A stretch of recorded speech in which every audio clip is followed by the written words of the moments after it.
In the grid of a million screens, he moves like a ghost through code and beams. A chrome-crossed night with a focused eye, breaking down every false disguise. Spam wars flood the open gate. He reads the lies, he seals the breach. Every threat that tries to crawl meets a wall, meets a wall. Hear the call, the signal rise from the coast to mountain skies. When the shadows try to land, we stand. America, hold the line. America, tonight is mine. Tactical Templar, online, guard the flame, defend the line. America, hold the line. America, we rise, we rise. Templar, online, steal the heart, defend the light.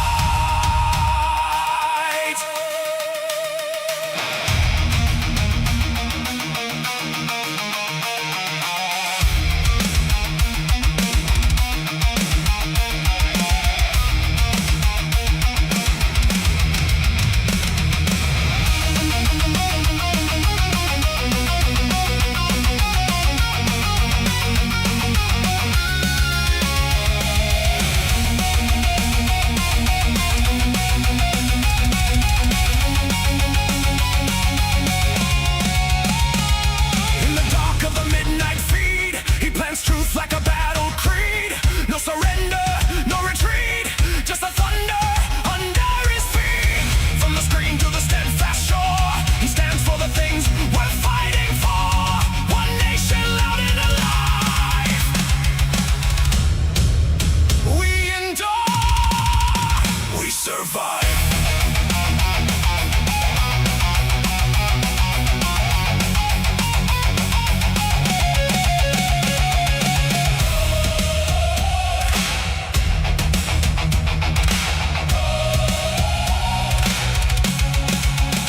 America, hold the line. America, tonight is mine. Tactical Templar, online, guard the flame, defend the line. America, hold the line. America, we rise, we rise. Tactical Templar, online, steal the heart, defend the light.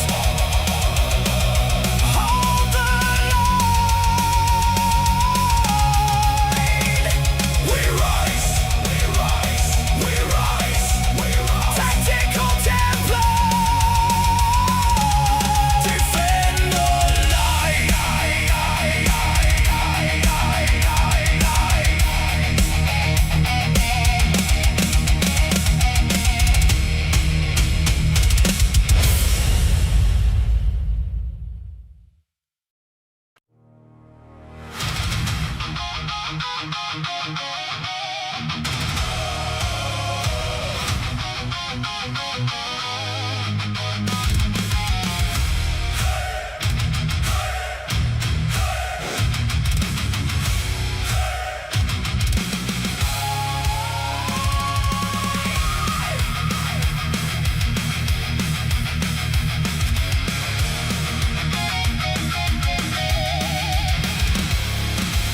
Morning breaks on the interstate.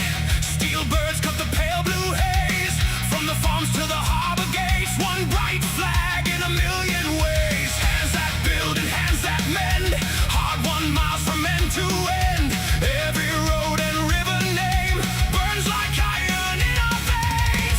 Hear the call, the signal rise from the coast to mountain skies.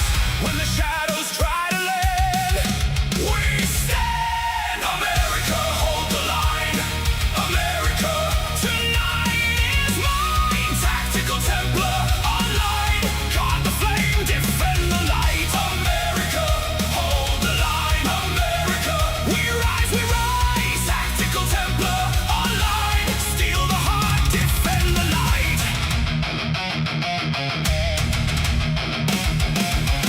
In the grid of a million screens, he moves like a ghost through code and beams. A chrome-crossed night with a focused eye, breaking down every false disguise. Spam wars flood the open gate. He reads the lies, he seals the breach. Every threat that tries to crawl meets a wall, meets a wall. Hear the call, the signal rise from the coast to mountain skies. When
night feed. He plants truth like a battle creed. No surrender, no retreat, just the thunder under his feet. From the screen to the steadfast shore, he stands for the things worth fighting for. One nation, loud and alive. We endure, we survive.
Junk and bone, cheap trinkets stacked like a rusted throne. He sold his soul for a price tag grin and fed on the shame that he called a win. He raised black banners in the dawn, pointing at songs till the voices were gone.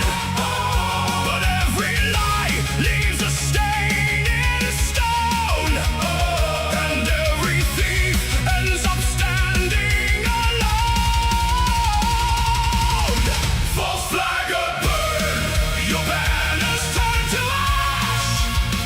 False flagger learn, the crowd has joined at last. Greed in your hands and envy in your eyes. False flagger fall when the whole world rises.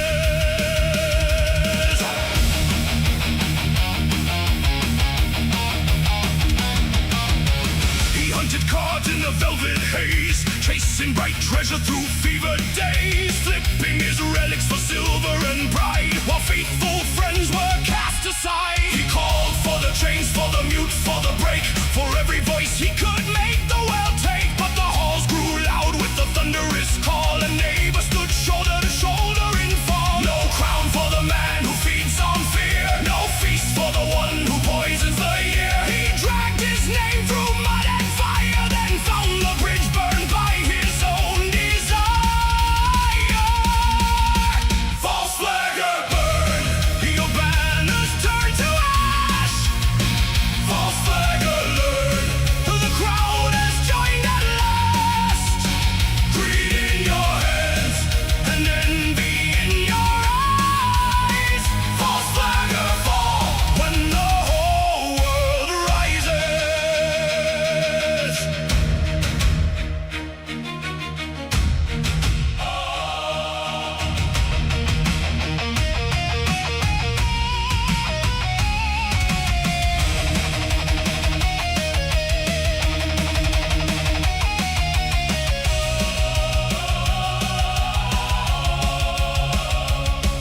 Now the masks come off in the war drum rain, and the liar hears hears his own name break. No throne survives when the people sing. No fraud outlives the dawn we break.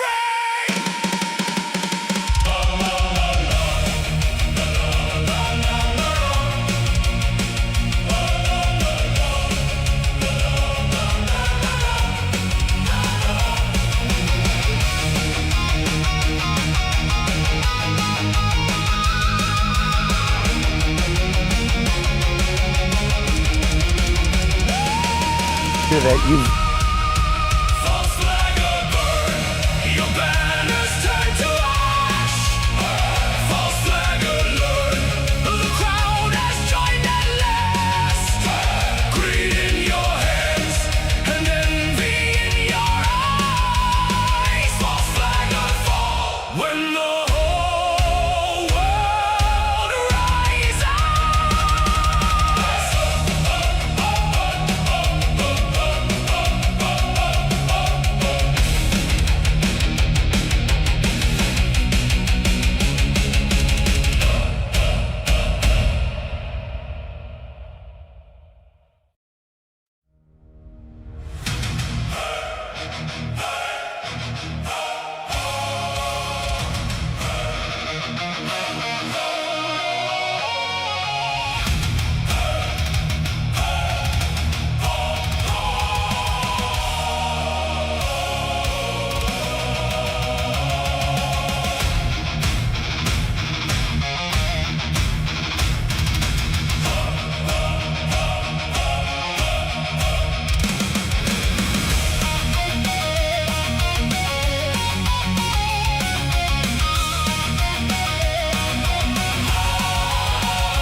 He sat on a pile of gold, with ale on his breath and spite in his throat.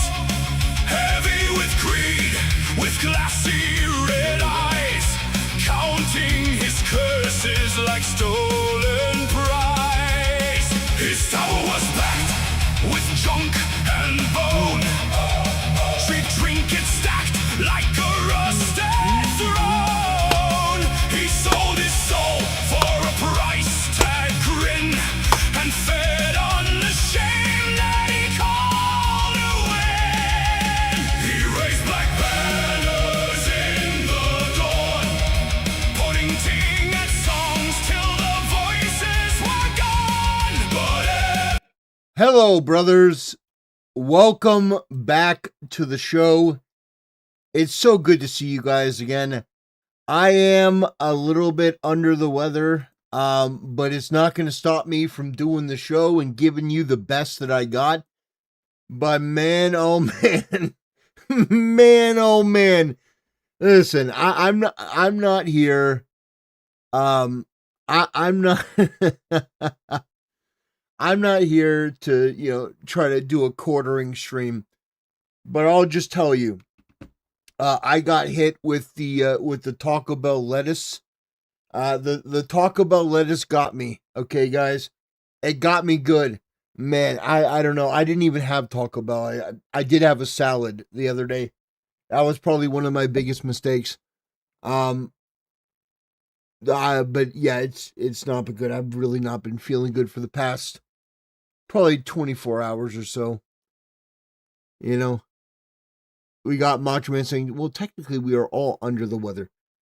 True, but I'm not feeling 100% today. Okay, I've been married to my toilet for the better part of 24 hours, so I haven't really gotten a lot of sleep. I'm tired, maybe a little bit more crabby than usual, but you know what? I'm here because we got stuff to talk about, and it's gonna be great. It's gonna be a great show. Thank you, Zaz. Hope you feel better. Yeah, thank you. Well, we will do our best. But man, it's been a very interesting 24 hours, not just because of my own, medical issues, but it's been very interesting. We are going to be taking a look at Matt Walsh's review of the Odyssey, because Matt Walsh did a full breakdown and review of the Odyssey, and I thought that was really interesting that he did a whole 45 minutes. And you know what? I gotta say, I think he's right. I think he is absolutely right. So that's what we're going to be doing. Tara says his toilet is under attack. Boy, you weren't kidding. Oh man, you aren't kidding. Yeah, yeah, it's not been good. It's not been good. I got plenty of, I got plenty of drinks. I'm hydrating. I got emergency and stuff like that, but it's it's not been good, brothers. Yeah, why? Yeah, well, it's good to see you guys too. Even the dummies in chat. It's still good to see you guys. So it's good to be doing anything else. All right. So we're gonna be watching Matt Walsh's review of the Odyssey, which I think is something that a lot of people do need to see, because I think he's precisely correct. I think that a lot of conservatives are I think a lot of conservatives are downplaying just how atrocious that movie was. And you can tell that by how ardently the left is defending it, which is embarrassing. We're going to be talking about Asmongold. That's right, guys. We're going to be reacting to a video from Tectone about Asmongold. That's right. I created this meme right here.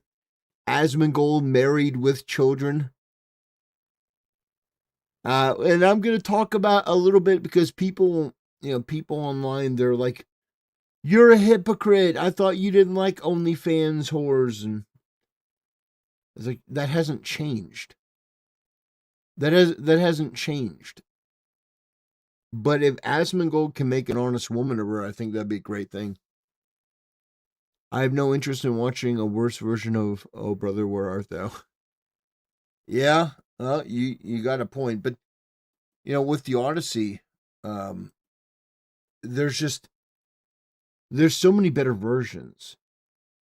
Hell, you could probably get a better version from like Hercules: The Legendary Journeys or Xena Warrior Princess or something. Like, it's not good.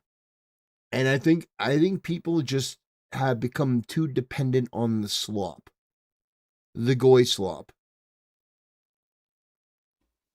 All right, well, we got our very first retard of the day. I don't know how. Okay, let's just get rid of that guy. Boom, he's gone. Like he never even existed. What an embarrassment to his family. Yeah, anyway. So, we're going to also be talking about Rotten Tomatoes. Very interesting. Yeah. Yeah, I've been more than lenient with those sort of people. I've been more than lenient. I made my position known. If you want to come in here and you start spamming end towers and stuff, I'm just gonna nuke you from now on. No timeouts, no nothing. I made it perfectly clear. And if you come back with another account, I'll just ban that account. Yeah.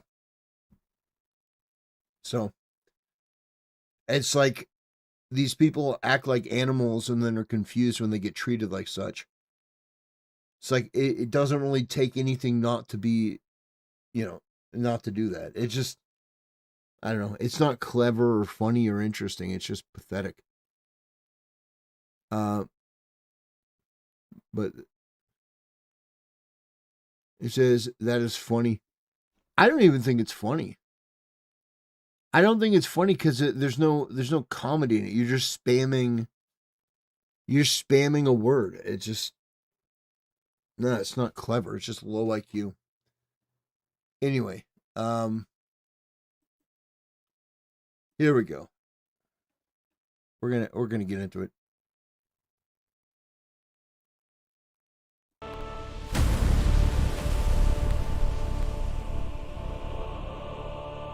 Brothers, the reaction to Christopher Nolan's The Oddity, as people are calling it, and now myself included, you have a response where people are looking at the, ugh, gosh, I feel terrible. I'm not gonna lie, guys, I feel terrible. This may be a couple take day, but I'm gonna give you my best. Because even though I may not be feeling great, I still want to cover these topics. Yeah.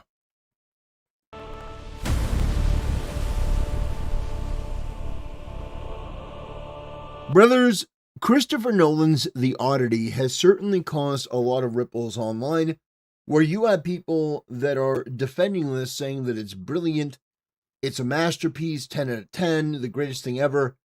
Oh, it's so much better than Lord of the Rings. It's so much better than all this other stuff. And it's not.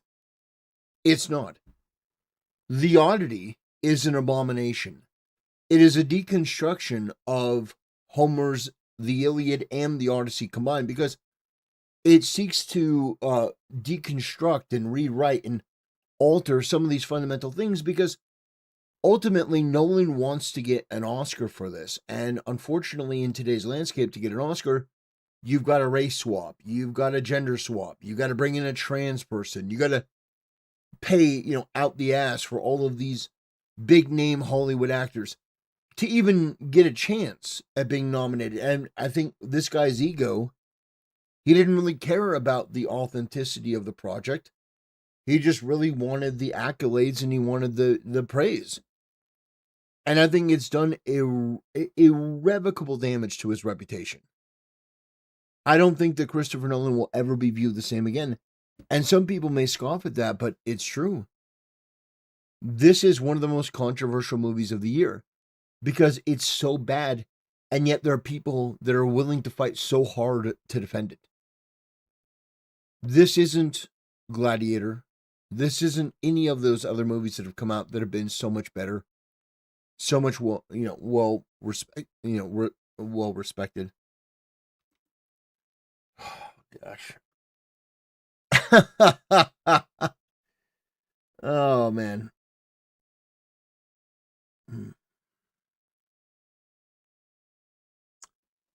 It didn't even have sick explosions. All right. I got to get my head in the game. I've got a show to do. I got to. All right.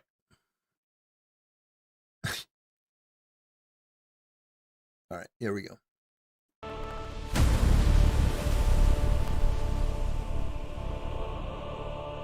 Brothers, Christopher Nolan's The Oddity has certainly divided the internet. It is not anywhere near as good as people defending it say that it is. In fact, I would argue that it's one of my worst movies of 2026, maybe one of the worst movies of the past 10 years, because of the potential that you have with The Odyssey. The characters, the spectacle, the grandeur, the gods, you've got Odysseus going from island to island, as a result of his arrogance and hubris. But they wanted to deconstruct the hero. They wanted to deconstruct the West. They wanted to do this melting pot theory where, Western civilization was built by everyone. So in that period of time, you would not have, people that are Korean and Black and Asian all mixing together and being part of the same army. Oh, we're all part of the Greeks. It's absurd.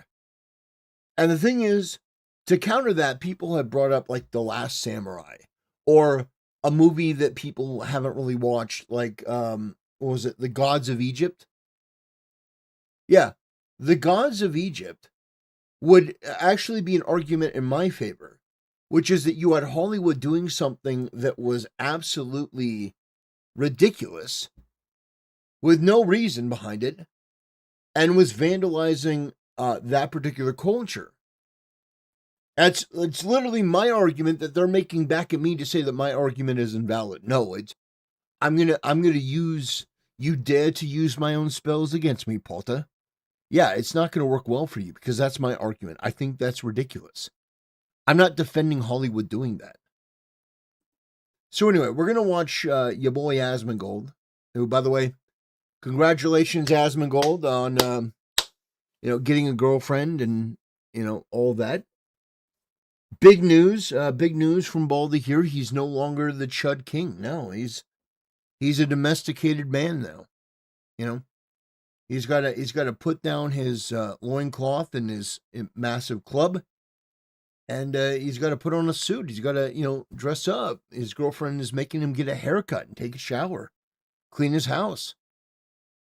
Crazy news.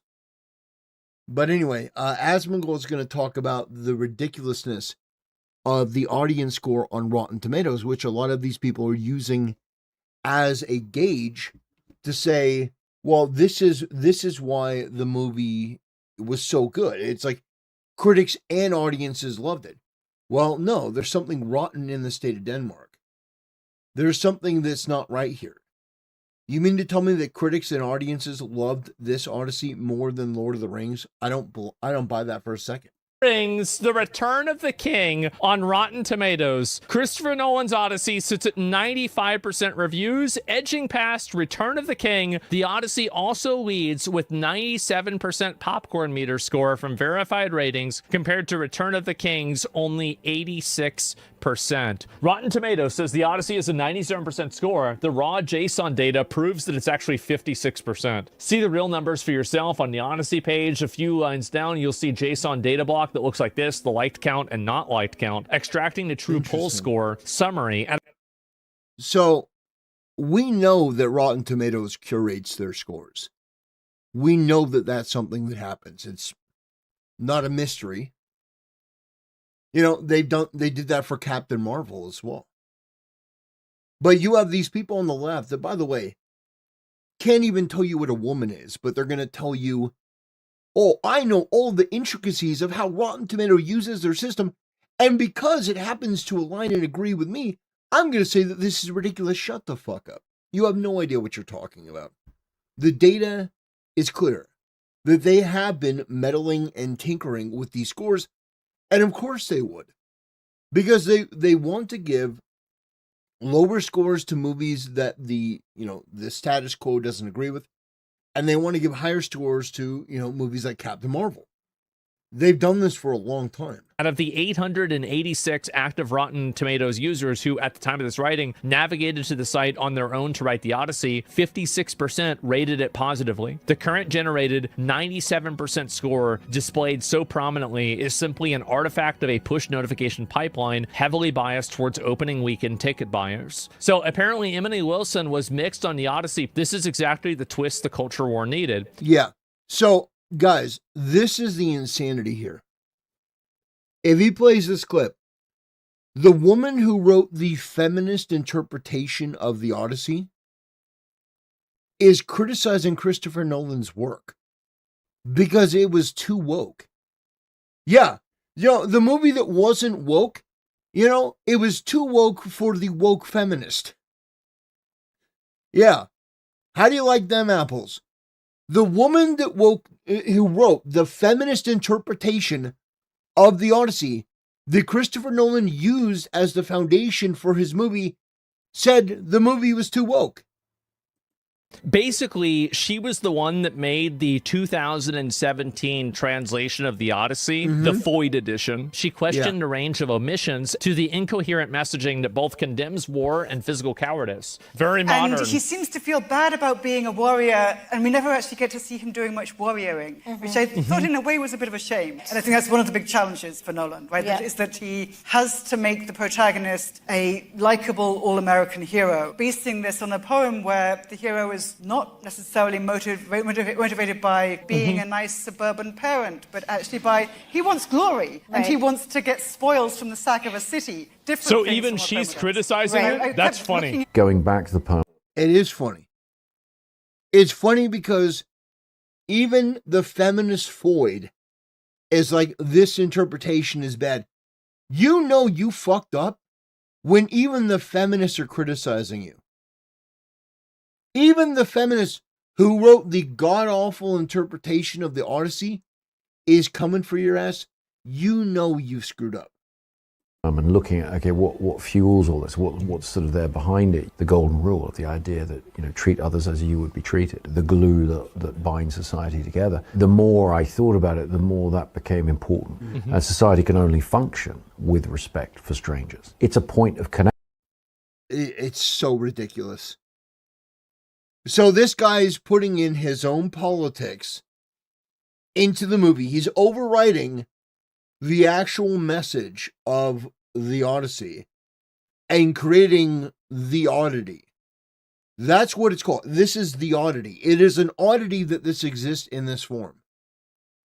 Connection with this text of 3,000 years ago that isn't just a great adventure story, but it's also a kind of ethical and moral foundation that connects us to a very different time. It's crazy that you can say that about the Odyssey when everything in the Odyssey is the exact opposite of this. Yes. Yes. And so if you are familiar with the Odyssey, if you are somebody that has read the Odyssey, you know the core tenets of the book. It is insulting, this interpretation of it. The only people that are defending this movie are the ones that have consumed the goy slop. They've consumed the slop. They defend the slop. They identify with the slop. It's disgusting. They're literally sailing across the fucking ocean to steal a bitch back. They raid a city, kill everybody in the fucking city. Yeah. Then they said, all right, well, everybody's dead here. I guess let's go back home. And then he gets back to his own house. There's a bunch of fucking foreigners there, and he had to kill them all. Yeah. So how do you like that? There are a bunch of foreigners there trying to take advantage. There are a bunch of foreigners trying to take advantage. And what does he do? Well, he kills them all. That's right. Odysseus kills the foreigners that are illegally in his country. That's right. Hey guys, you know, Odysseus, the feeling of camaraderie. The suitors that are not supposed to be there, that are trying to take his world. He came in and he killed them. So, they hate the fact that the Odyssey is what it is. They hate mythology. They hate Western civilization. They hate everything about this world that isn't in line with their sick, delusional, twisted worldview. It's so pathetic. It's so transparent. Like, when Odysseus gets back, the first thing he does is he strings the bow,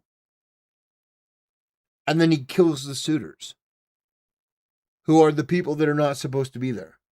Society can only function with respect for strangers. The first stops that Odysseus make after sacking Troy is when they go just across the isthmus and sack another town and kill all the men and enslave all the women. And moving on, that's the first thing they do in the course of the journey home. Of course. They want to get more booty and get more spoils. Duh, that's what they do. Obviously. I think it's a film that has some interest in shame, but I don't think it has any interest in glory. Wow. It has interest in shame, but it has no interest in glory. That is actually fucking... That is savage. Yeah. And now you start, now you start to see why people have such an issue. You start to see why people have such an issue with this. I don't even know what to say. We are dealing with a civilization that I mean, they almost need to defend the indefensible. It's like they need to reconstruct society and history and mythology in a way that suits them, and that's why it's not resonating. That's why it's not resonating, because it's so unbelievably weird. It just, yeah. You have this author herself saying what we all know, which is that they fucked up. How do you fuck up this bad? And you want to put the onus on me that I don't know the honesty, or that I'm being mad just to be mad? No. You should be mad. You should look at what they've done. You should look at the vandalization of your culture, and you should be furious that these people feel comfortable race swapping, gender swapping into these ugly, ridiculous characters, adding a trans person in there, changing the fundamental dynamic of Odysseus as a person and as a character, just completely rewriting certain, integral elements at their leisure. Anyway, I could go on, but I'm not going to. I want to thank you guys for watching. I want to thank you for supporting the channel, and I'll see you next time. Okay.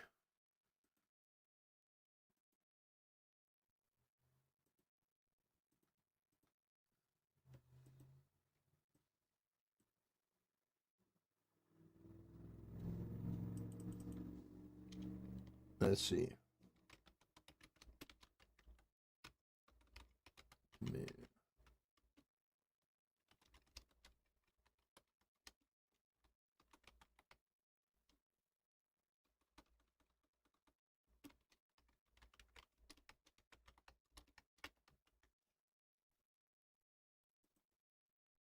Okay.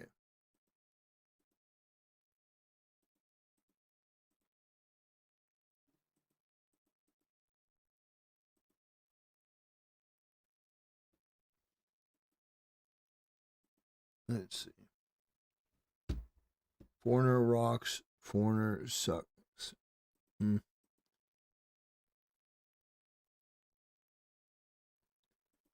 We got Dog Zero. I'll just warn you guys. I'm not in the mood for your bullshit today. Okay? I'm not feeling good. I'm not in the mood for your garbage.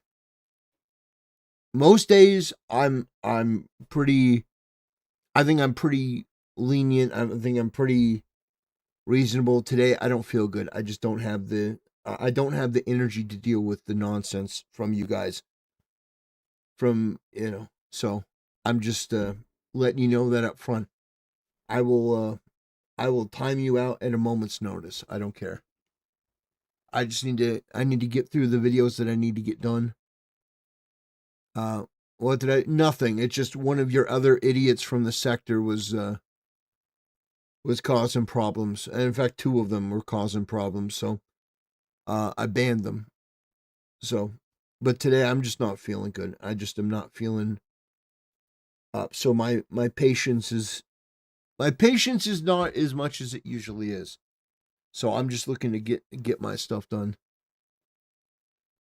I just feel a warning is appropriate. Loves this movie due to him being the patron saint of ecclesiarchy. Oh gosh. Oh man. Yeah. All right. We will be moving on. Yeah, I feel like crap today. You are from the sector too. No, I'm not, and I don't know what that is. And even if I did, I wouldn't be part of it. I want no part of whatever you guys are. I tolerate you guys, but it's embarrassing. It's whatever the sector is, it's fucking embarrassing. It's like the way that people act. There's no decorum. There's no. It's like people act with no regard for anything. No, I don't want any part of that. That's not me. It's not what I like, what I represent.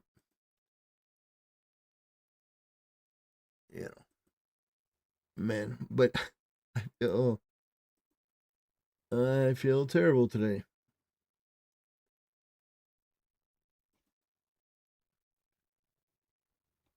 Well, that's cool. Okay.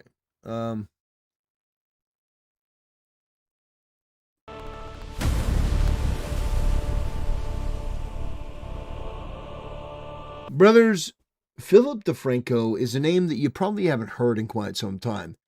He used to be a rather prominent, like, news aggregate commentator, sort of like the Quartering, but nobody really talks about him anymore.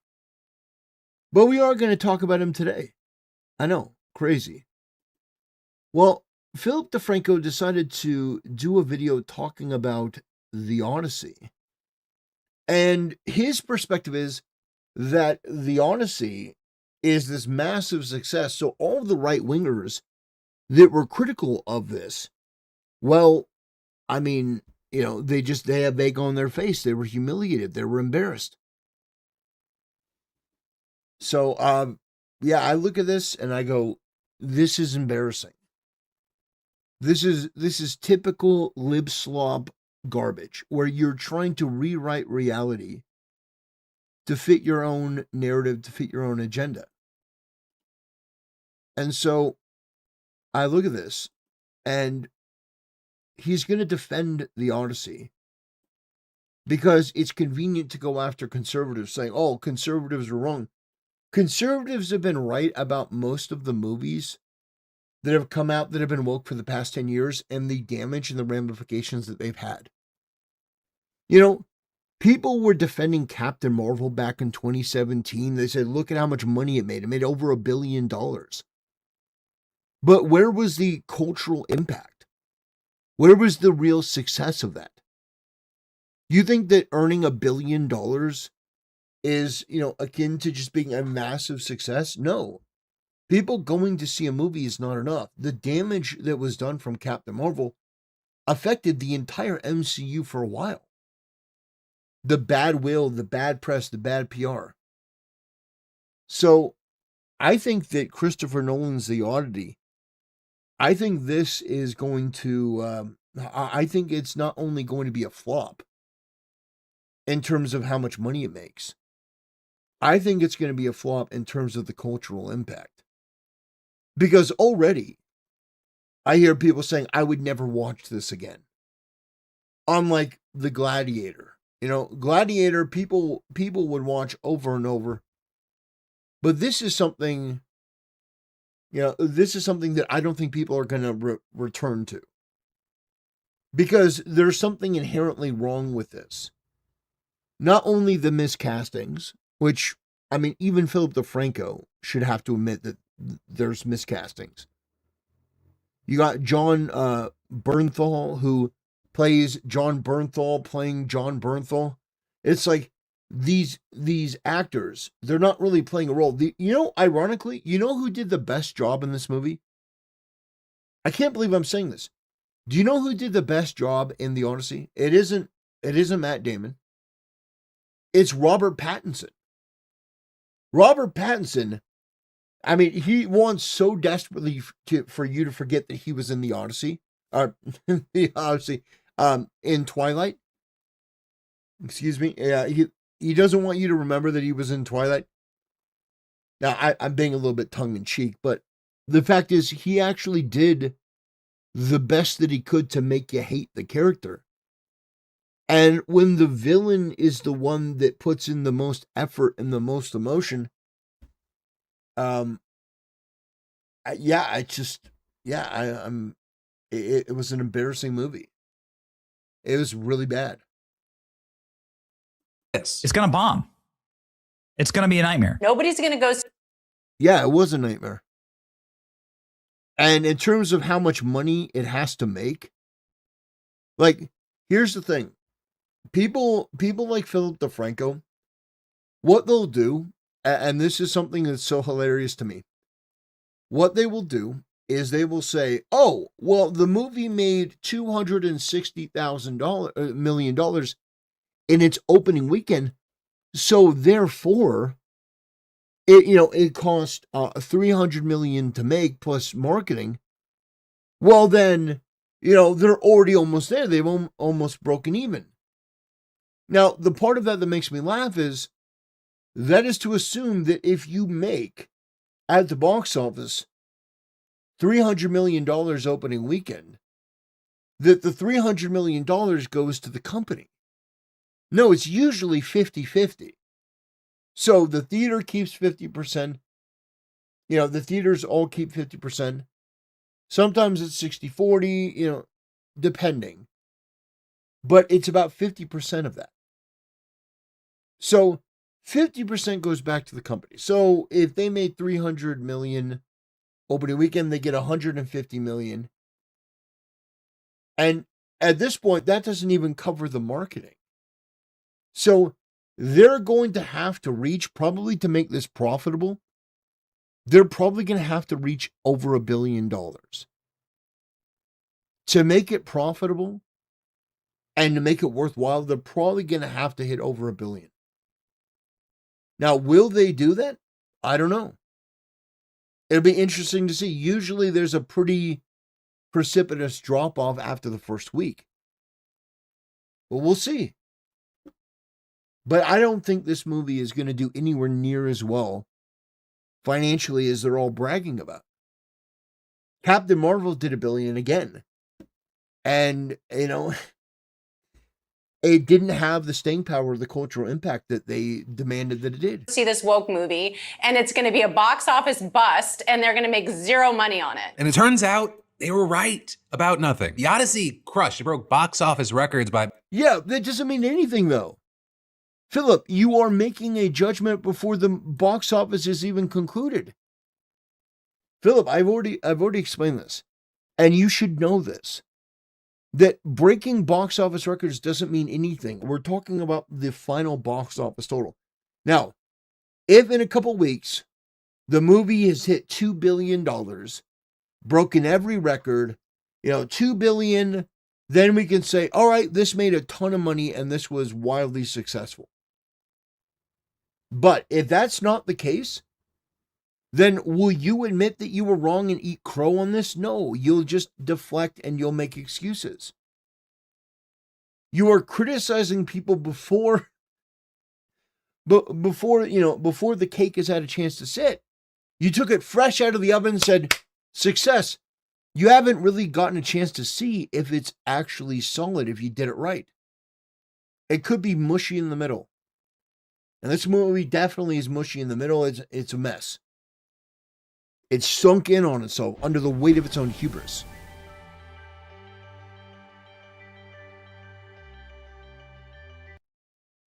We got Heinrich with a $2 donation. Thank you, brother.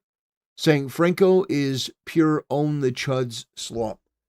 Yeah, it's unfortunate. There are a lot of content creators that went that way, and it's embarrassing. Because in order to do that, you have to abandon any sort of integrity or intelligence or honesty. Because the reality is that the chuds are mostly right. Now, you may not like the way that they say something. You may not find them to be, they're not palatable enough for me. I'd rather go hang out with somebody like Hasan Piker. But the truth is that in this case, I think that time is going to prove how bad Nolan's Odyssey is. You have an initial surge of people that are defending this. But at the same time, most critics, they're not going to go watch this again. This is not going to be a movie that they sit down and watch a second time. It just isn't. Making over $260 million worldwide in just its opening weekend. It's Christopher Nolan's biggest debut ever. In fact, it overperformed studio expectations. In fact, so much so, seemingly people that were inside of this, this outrage bubble around this movie were like, wait a second, why were the actors so prominent in the advertising for this film? Showing Elliot Page and Lupita Nyong'o's screen time, clocking in at 5.5 minutes. It doesn't matter if they were 5 minutes or 3 minutes. The fact that they were in the movie at all, the fact that they were chosen and recast and race swapped, and the fact that Ellen Page, the fact she was in the movie, I mean, it is an insult to the entire production. Like, you're bringing trans freaks into your set and putting them into your movie as a Greek soldier. That takes people out of the movie. And by the way, I'm not going to let him get away with this. I don't know if Philip DeFranco has actually seen the movie, but she plays a pretty big pivotal role. She plays a big pivotal role. Her conversation with Odysseus in the underworld, that used to be Achilles.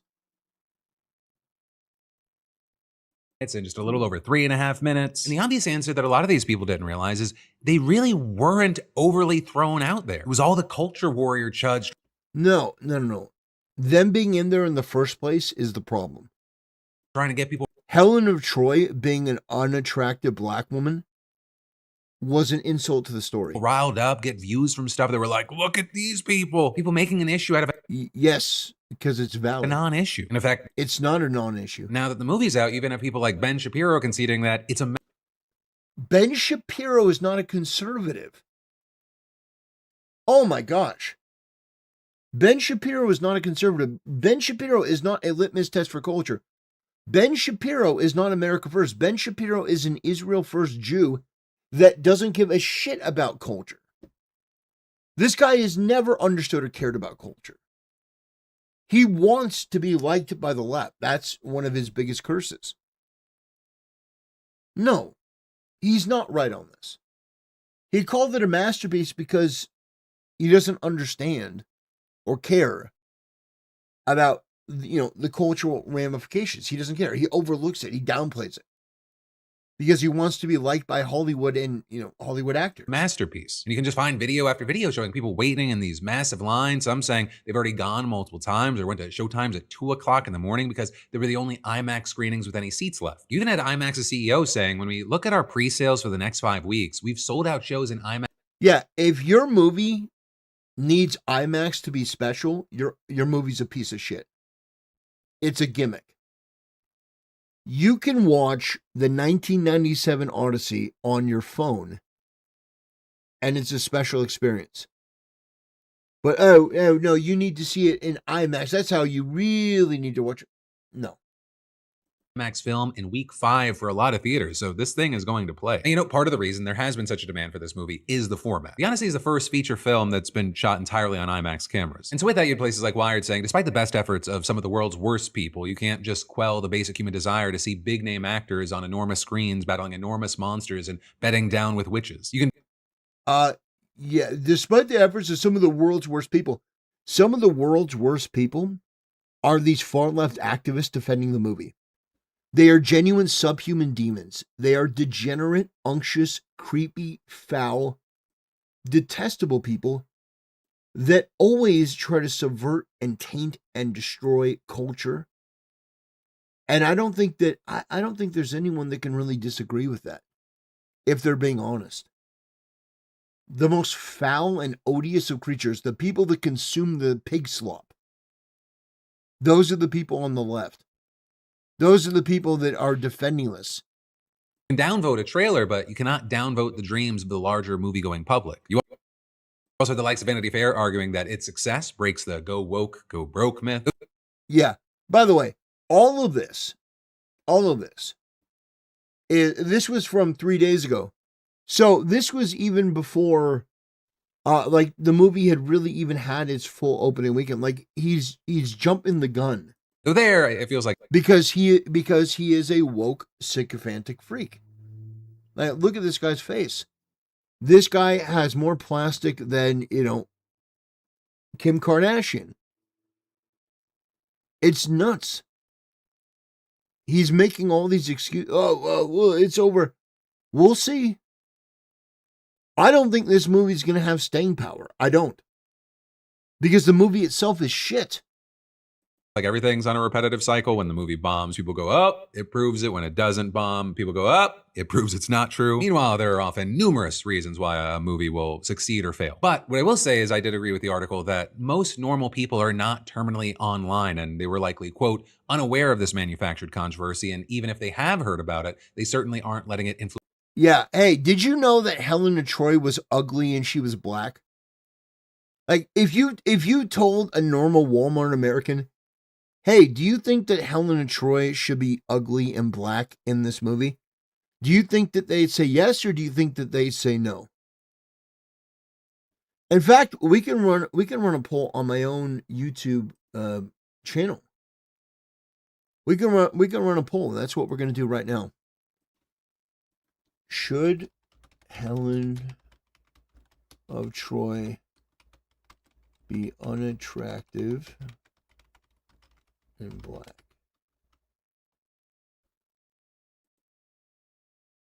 Okay, there we go. You guys can vote. You guys can vote on the YouTube community tab or the YouTube chat. Should Helen of Troy be unattractive and black? We're going to run a poll right now. If you believe yes, then vote yes. If you believe no, then vote no. All right. We got the votes coming in right now. No is at 75%. Rising 80%. I think some retard just voted yes because they wanted to be contrarian. But overwhelmingly, we're at 88% no. So I think with pretty clear certainty, I think we can say that no, people do not want a Helen of Troy that is black and unattractive. They don't want that. And I don't know, maybe your chat does. Maybe your chat finds that interesting, but no, it is a bastardization. It is a bastardization of the source material. Influence their viewing habits. But also, I will say, looking at the kind of bigger picture, this summer might be the best summer box office since 2019, or before you had the pandemic really interrupting moviegoing and setting the industry back. And while obviously you have a lot of people pointing to the Odyssey, these massive pre-sales, the IMAX demand, it's also been propped up by other movies like Toy Story 5 and unexpected horror hits like Obsession and Backrooms. And it's also not over. Later this summer, you got Spider-Man, which is very likely going to be successful. And so overall, 2026 could be the first year since COVID that the box office crosses $10 billion. And so you've got people wondering, is this an outlier or the beginning of a much more positive trend? Or because as far as the industry, it's not a more positive trend. People are not going to go rush back to the theaters. It kind of hit its peak in the 2010s when constant blockbusters brought ticket sales above $11 billion for 5 years straight. What I will say is this is a step in the right direction for them. And you had the chief revenue officer of a cinema chain telling the Wall Street Journal, we went through 5 years of pain. Now we're up huge. So there's a lot of hope. There's a lot of excitement. People going, how do we keep this trend going? And well, there, you've got places like the Journal noting that the studios are just releasing more movies across different genres for different audiences. So that brings more chances for success. And right, those fears that the younger generations, they'd kind of just shun movie theaters forever. That's starting to kind of die down as... I mean, like, this guy's commentary is obnoxious. It's just not a fan of this. I got to be honest. But this guy, before the dust had even settled, he declared that the right-wingers were all wrong, that nobody cared about this, but that's not true. This has been one of the most controversial movies of 2026. And to sort of diminish the criticism because Ben Shapiro said so, get the fuck out of here. And we're going to watch a clip from another commentator, Matt Walsh, who gave a scathing and extremely accurate review of the Odyssey and went through just why this is as bad as it is. Why it's as bad and as poorly received as it is. Because people will go see a movie. And oh, by the way, I think that part of the box office number has to do with them going to see it in IMAX, which is more expensive. Yeah. IMAX is more expensive. So, I wonder why they'd be doing this exclusively on IMAX. Yeah. If you need your movie to be on IMAX to be special, then your movie's not special. It's a gimmick. Anyway, that's going to do it for the Philip DeFranco segment. I'm not a fan of this guy. Don't like him. He's plastic. He's manufactured. He's been friendly with Hasan Piker in the past. He's a left-wing activist. Not really my cup of tea. Anyway, that'll do it. I want to thank you for watching, and I'll see you next time. Let's see.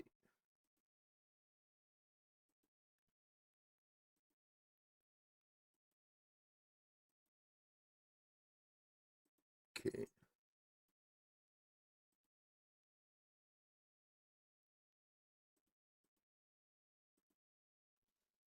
All right.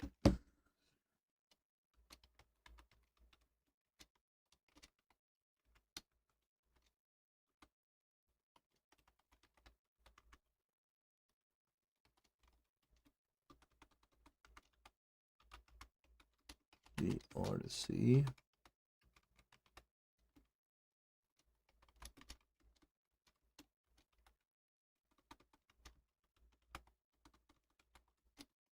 Fall.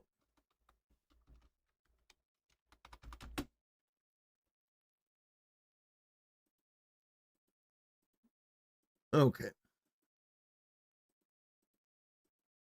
That done.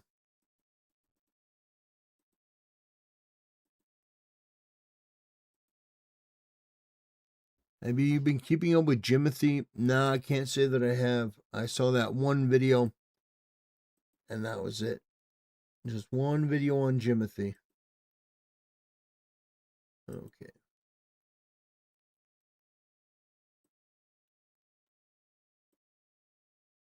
Okay.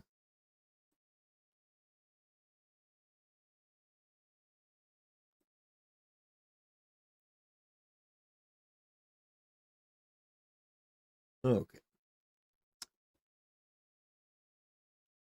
Give me 1 second to pull up.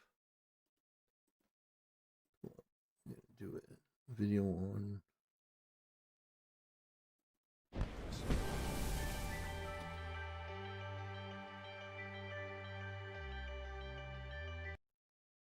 Thought just hit me. Nolan literally made a goofy Netflix movie and got a global release on his name alone. That's all this is. Yeah, I think you're right. I think that you're right. By the way, thank you for the donation, Heinrich. I appreciate it. I appreciate your support. I agree with you. Yeah. I think that he's coasting on his name. And I think that's pretty much it.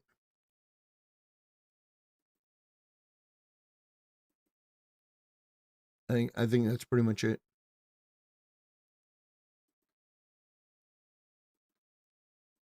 Okay.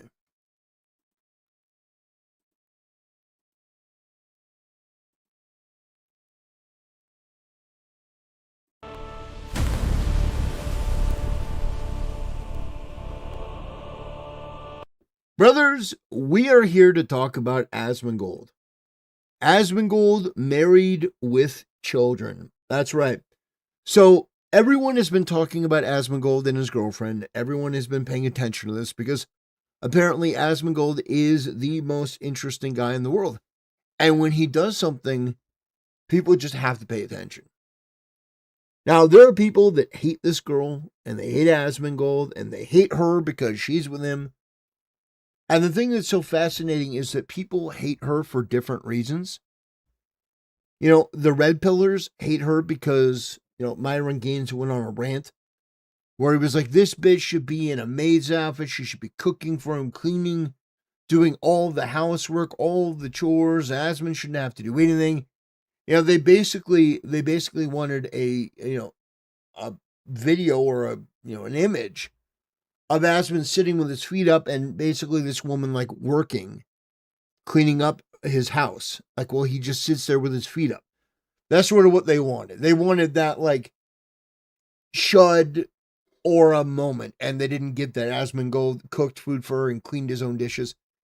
And so it's been interesting. Hasan hates her because Hasan is jealous of her because Hasan wants to be her. Hasan wants all of Asmongold's time, energy, and attention on him. So now he has to fight with her for that. So he's upset. Hasan's fans want to call Asmongold racist and sexist. So, she kind of puts a damper in that. It's been very, very interesting. But we're gonna watch Tectone video. Where he's gone out of his way to cover this multiple times. And it's very, very funny. The most important video I've ever made, not just in my career, but in my entire life. Today is Oh boy, I can only imagine. the day where my dream of happiness, family, legacy, bloodline, it all may be continued right after this video. Now, first of all, I want to address the allegations. People are saying that I'm incredibly parasocial about Asmongold and Kaiser's relationship. True. Well, first of all, that is not possible. You cannot be parasocial with someone that you've already met, someone that you were friends with, like me and Asmongold. As well as people say, well, then you're being parasocial with Kaisi. That is literally impossible. I have also met her in real life as well. And we've hung out multiple times. It was a great time. She was an absolute peach. So first of all, the parasocial allegations are now straight up gone. Well, I mean, listen. I think someone doth protest too much. They've been dealt with. They've been dismissed. Me and Kaisi, we've broken bread. We've had a meal. We've gone to arcades. We've played games. We've done mini golf. We've done go-kart. Wow. That's a lot of stuff that you've done with Asmongold's girlfriend. That's crazy. And many other things that I'm not going to say on stream. What? We've had an amazing time. Oh, gosh. So, oh, man, the rumor mill is going to be running away with that one. Did you know that Tectone went... God, that's going to be great. It's been quite good. I'm not being parasocial. I'm being social. To be honest, because why would I DM these people when I can talk to them via video and make thousands of dollars while doing it? So Sure. First of all, not parasocial, just a little bit awkward. Just a The zesty hand gestures do it. The zesty hand gestures. little bit awkward and a man trying to make a fucking bag. Next up, everyone always says that you're a simp, that you're a loser if you subscribe to these female Twitch streamers, that these female streamers don't know who you are, they'll never acknowledge your existence, and they don't know you, and they'll never date you. Asmongold actually proved that he is living proof that that is not true. You're right, guys. What the fuck?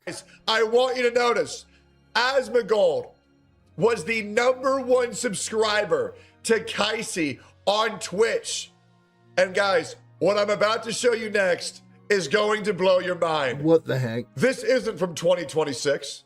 This isn't even from last year. This isn't even from 2 years ago. Guys, this post, Asmongold is my #1 fan, is 2023? Oh my gosh. from December 2023. This man simped so hard for this woman for nearly, including time to make #1 subscriber. This man simped for Kaisi for 4 years. Oh, wait a minute. It says December 2023. That would be 2024. That'd be well, we got some Steiner math going on, it seems. And with Asmongold's infinite lack of self-respect and simptitude, he fucking did it. He got called out. Guys, listen, I can explain. This is the root point. This is proof that if you simp hard enough for a woman, you too can snag an Asian baddie. So after Asmongold was confirmed. No, he's just joking, guys. He's just joking. No, you absolutely cannot. No, the reason that Asmongold is able to snatch a baddie, an Asian baddie, as he says, the reason that he's able to do that is because Asmongold is a multi-millionaire, and he's one of the biggest streamers in the world. Do not think that transfers to you, the guy that makes, $24,000 a year and doesn't have a YouTube channel or a Twitch channel. That doesn't apply.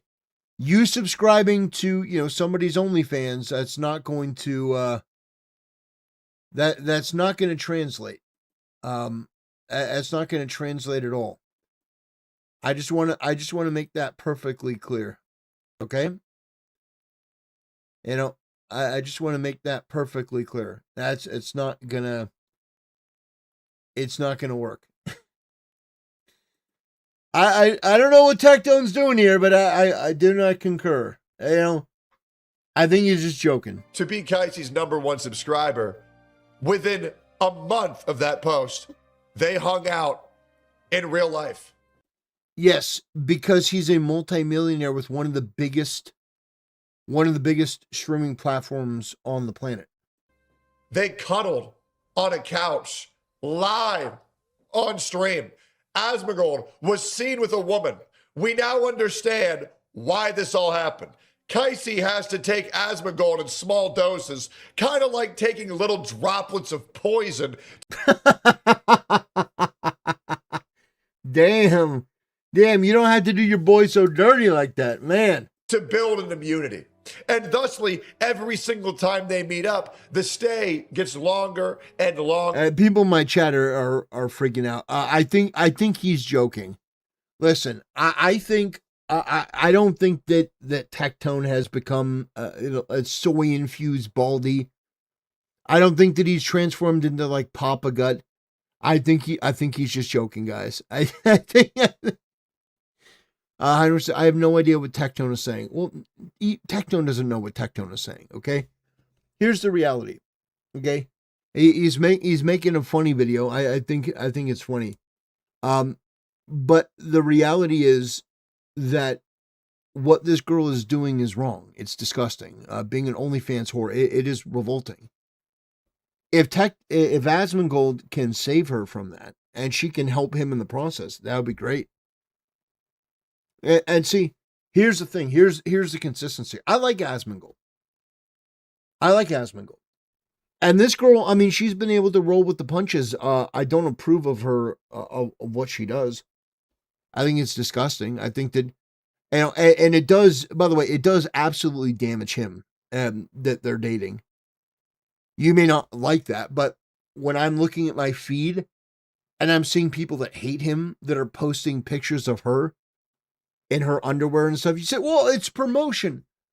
Okay, sure, maybe it's promotion. But if the people that hate you can get pictures and photographs of your girl in compromising positions and post that online, any guy is going to feel a certain way about that. No matter who you are, it does make you pissed. Now, I don't think Asmongold would ever say that, but yeah, it does look bad. Absolutely does. Now, you may not like that because maybe you're a huge fan of Asmongold. I do like Asmongold. Maybe you're a huge fan of his, but the reality is that when your girlfriend, I'm not going to show any of them, by the way. No. We're not going to show any of the tweets from that. But if you subscribe to an OnlyFans girl, she is never going to give you the time of day unless you're a multimillionaire that has a channel that's at least as big as Asmon's. So Tectone is joking. Do not take him seriously, guys. He's a comedian. He's a funny guy. Don't take that too seriously. Longer and longer. Kaisi is now building up a tolerance to withstand Asmongold's aura. Very important. This is great. And it goes on even further to the moment Kaisi leaves, January 29th, 2024. This is over 2.5 years ago, guys. Asmongold got on his hands and knees and begged for this woman to come back.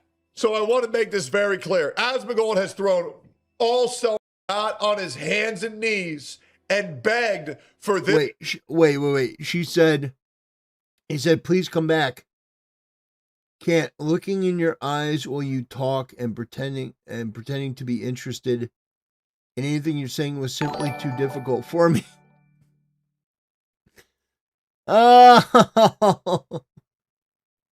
This woman to come back. So I want to make this very clear. Asmongold has thrown all self-respect out of the window. Damn. Now you might be saying, Well, he's supposed to be our based incel god. No, unfortunately, I assure you, Asmongold has had much sex in his lifetime. I would know. How do you think I got on steak and eggs? Oh no! No! Oh! Oh! Oh God! The Tectone Asmongold allegations. Oh man, that's gonna be the next news cycle. Now, here's the part where it's very big. No human, no mortal, no character, no individual in human history has ever gotten Asmongold to do something that he didn't want to do or was too lazy to consider until today. Because Asmongold is so fucking down bad for Kaisi, ladies and gentlemen, may I announce to you, he is actually considering buying a new house. Woo! Ladies and gentlemen, roll the clip. Asmongold's high value mail is his dirty, lives like a hermit. She did say, she told me, I don't know if, like, she said she wants me to clean up the house. Clean up the house. Floor detail, vent vacuum, garbage disposal, new coat of paint. He's a multi-millionaire. You know, he could hire somebody to do this. De-roach, de-ant, de-spider, de-garbage, declutter. To be honest, I'm not gonna lie. This is like Elon Musk repopulate Mars. Brother, why do you think you can terraform Mars when you can't even clean up Detroit? Hell, Oh man, that's brutal. Yeah, that's brutal. That's true though. no. Asmongold needs to start from zero. There's no way he's getting that house clean. Buy a new house and then buy Abuela to go clean your original house. And Well, you know, yeah, he may have to consider that if Asmongold is going to be starting a family. And by the way, we have no idea if Asmongold is actually going to be starting a family or not. You know, we don't know if this is serious. But if he wanted to, he would need a bigger house. Yeah, most definitely. And if she doesn't do a good enough job or charges too much money, deport that. Yes! Yes! I was waiting for him to say that. Yes, deport her ass. Bitch using ice. Very simple. Yeah. Asmongold is either considering cleaning his house, not considering, being forced by this woman to clean his house. And I think that's a great thing. Oh, gosh. Yep. She wanted me to clean up the house. Yep, she did. Clean up the fucking house. Yeah. Yep. She said it's contaminated. It is. It's very contaminated. Yeah, and I want to remind you guys that on the several occasions that I've been over to Asmongold's house, every single time I'm not able to breathe right for 3 to 4 weeks after. I don't think Asmongold realizes the reason why he's going bald isn't because of genetics. It's because he isn't breathing properly and he's being poisoned slowly by his own home. The reason why his teeth are rotting, well, that's just because he's a fucking idiot and he doesn't know how to brush his teeth. But I believe 95% of Asmongold's health issues are caused by the fact that he is living in fucking filth and garbage every single day. And if Asmongold, in order to continue this relationship, has to clean his own home, he will. If you've seen Asmongold's like history, you will know that all he does is like photos of Asians with big ass titties and big asses. So now, Well, also maybe sometimes big guts, you know, women that are like 300, 400 pounds. You know, Asmongold does definitely have a type. Let's be fair. Asmongold does definitely have a type. And, you know, we've seen that on multiple different occasions. And, you know, the internet is very good at, the internet is very good at being able to, to identify these things. Let's see. Oh man. Do we want to show? Do we want to show?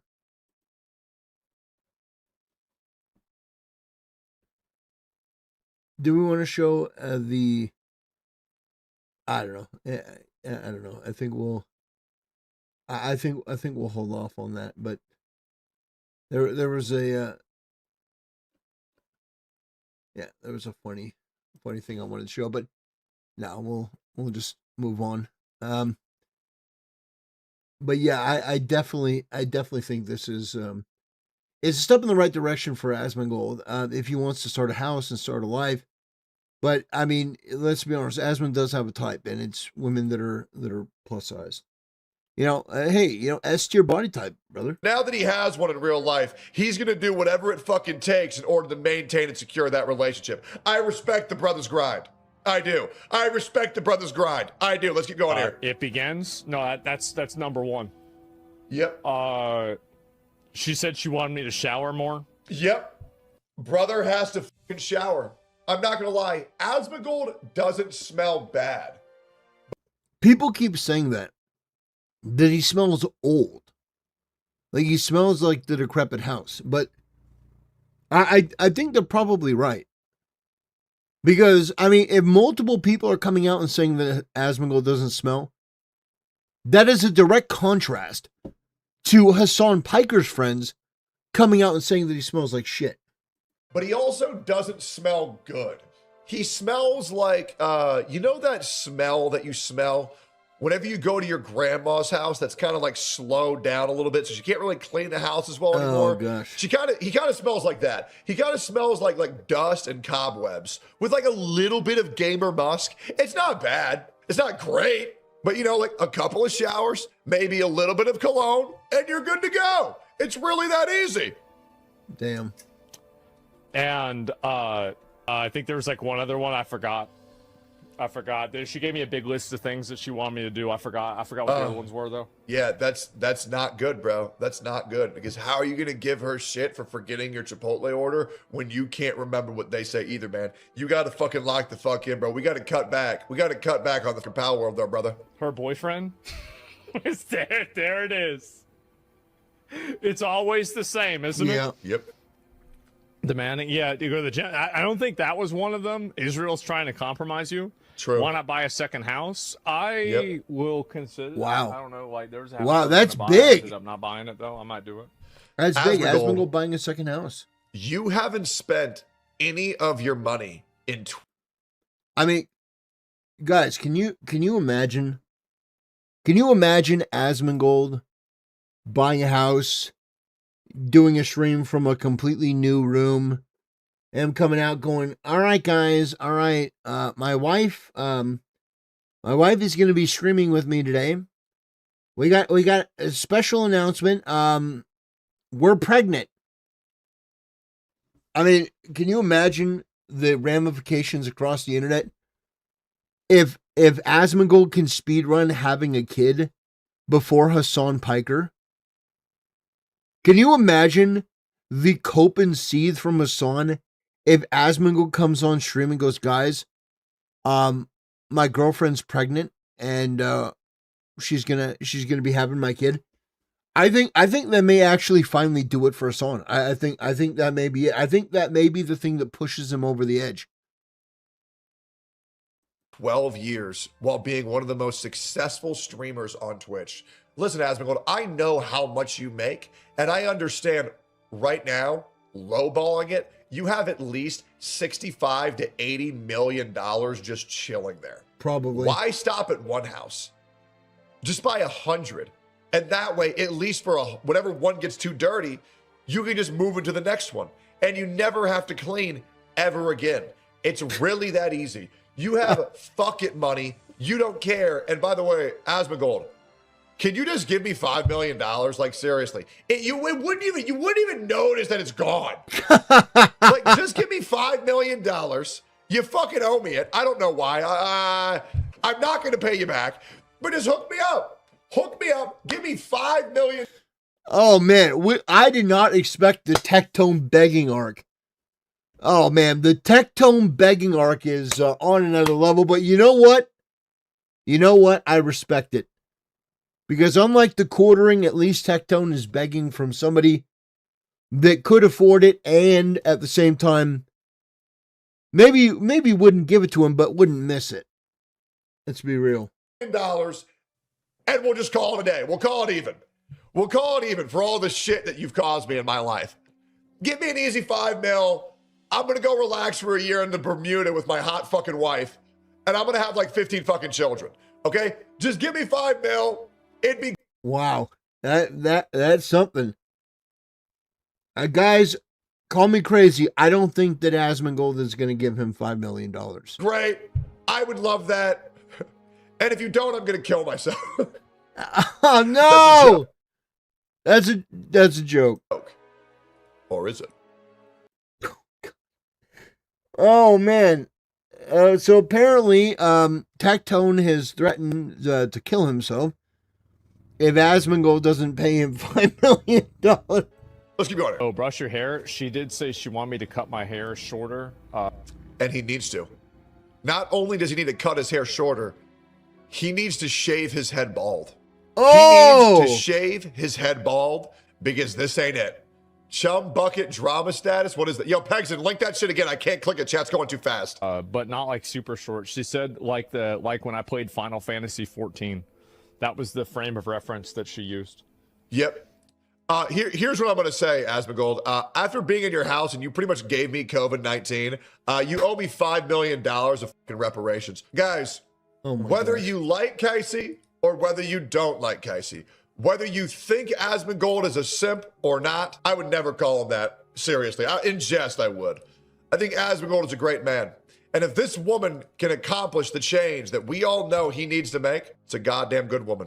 And that's a goddamn good man. May God bless both of their relationship. Oof.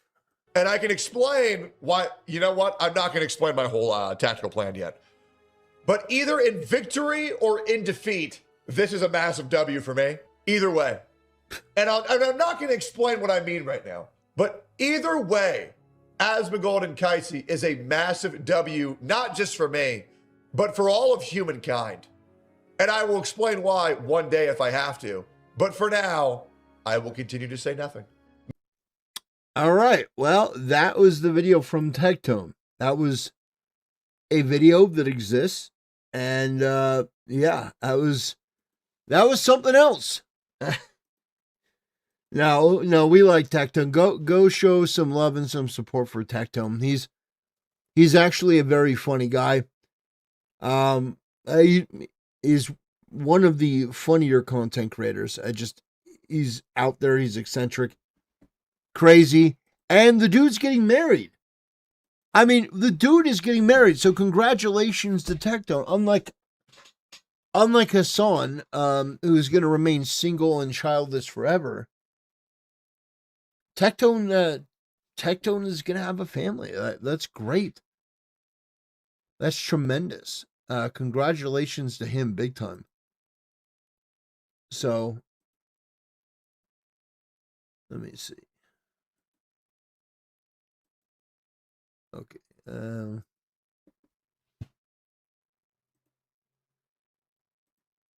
All right.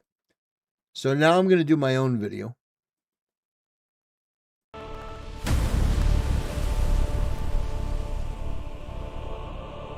Brothers, the Asmongold girlfriend arc continues to roar across the internet. Everyone wants to pay attention to this. Everyone wants to comment on this.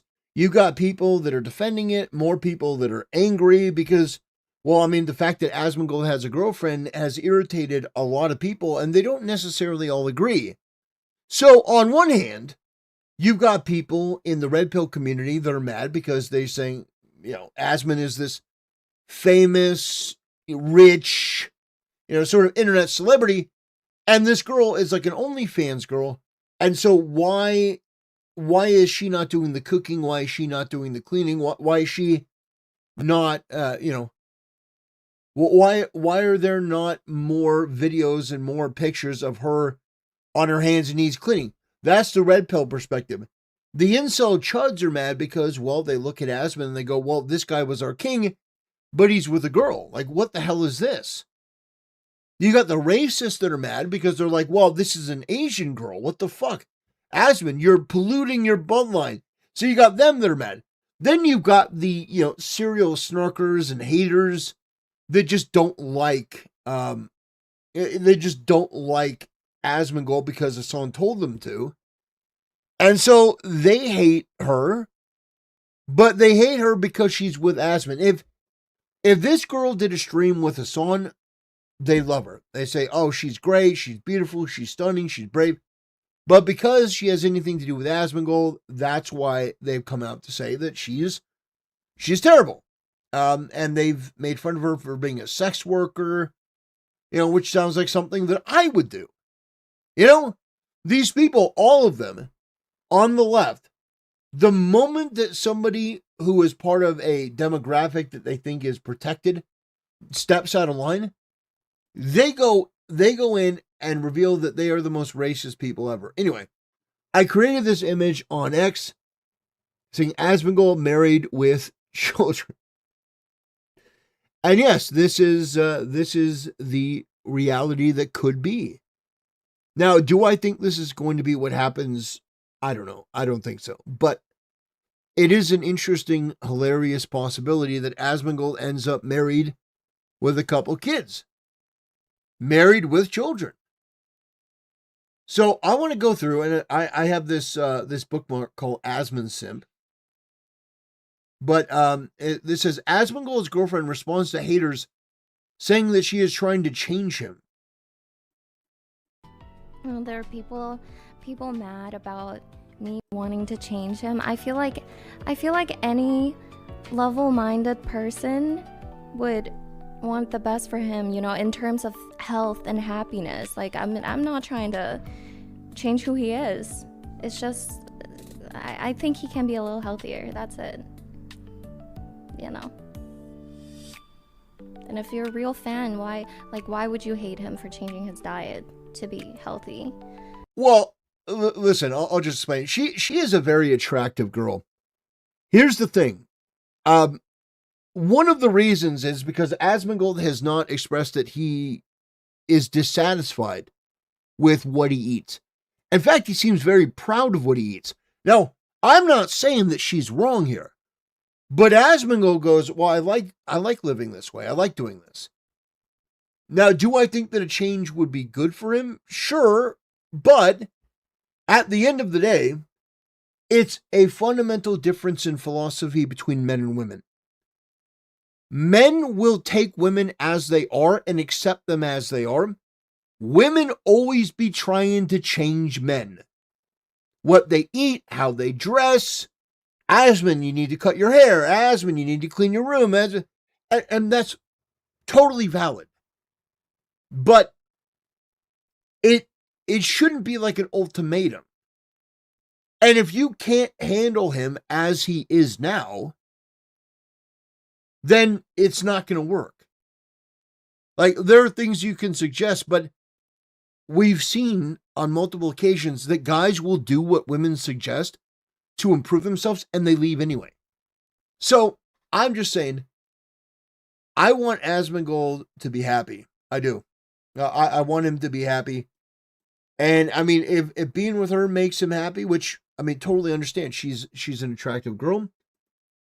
If being with her makes him happy, then so be it. I don't think it will really in the long run, but again, all I can do is give my advice and my analysis. I'm not either of them.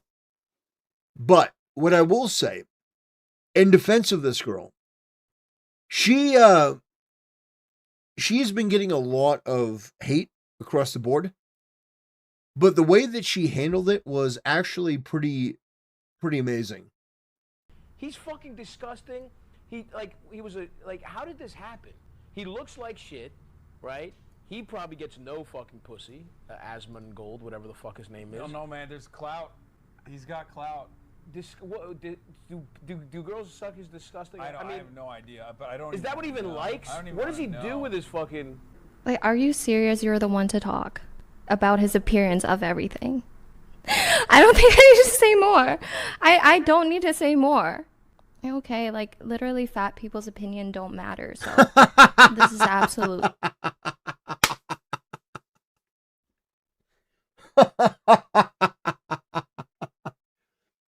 Fat people's opinions don't matter. Ridiculous. I don't even know who that is. Literally never seen him in my life. Damn, just yeah, obliterated. the crazy thing is people I don't know. I mean, okay, like he talks about not showering a lot. Like people have this crazy assumption that he smells like absolute shit. I've smelled way worse from people that actually shower. Like he genuinely doesn't. Like Hasan. You know the differences? Like if Asmongold stunk, I think this is the type of girl that would say it on stream that, hey, you stink. Hasan's friends, his close friends, have said that he stinks, that he smells bad. They plugged his nose when he's around. Hasan is a stinky motherfucker. Doesn't smell like anything. Like maybe he smells old, like because it just smells like an old house. But like it's not like he really doesn't smell like anything. Damn. He's fucking disgusting. How did this happen? They both need to change. He needs a better self-care system. She needs a new job. Yeah, I agree with that. I agree with that 100%. And some people have said, "Oh, you're going too soft on her." Oh, I thought you were the guy that was against OnlyFans horse. I am. I haven't changed that. But the reality is that I look at the situation and I look at the possibility.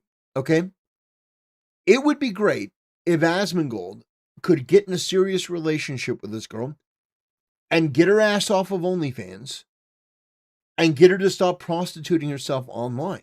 That'd be great. I think that'd be a huge win. And also, if she could provide Asmongold with some kids. You know? We got a chatter saying Asmongold is henpecked by her. Listen, I don't know what their relationship is, but I think that both of them could help each other. I think Asmongold has the capital.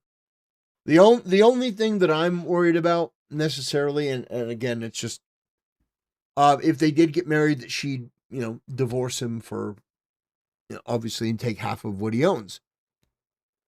That's my only thing, because those are horror stories. And you don't want to see Asmongold go through that. That would be one of the things you wouldn't want to see him go through, because that can be crushing. But I mean, that's a journey that he's going to have to make. That's an odyssey that he's going to have to go on. But I would very much like to see them help each other. That'd be great. Get her off of OnlyFans, never revealing yourself on the internet again. That'd be a win. Asmongold getting kids and having an actual family, that would be a win. I want that for both of them, because that would benefit everyone. But yeah, it's just my personal opinion. Let's see. Oh, so by the way, as Asmongold is getting made fun of a little bit, ribbed a little bit by the Burnt Peanut and other people. Asmongold got a girlfriend before Closey. Oh my god! Oh my god! Oh my god! Wait, who said that? Asmongold does not have a girlfriend. I'm pretty sure I saw something on Twitter. I saw that too. Ask that guy where his uncle is. Is it a fucking dog?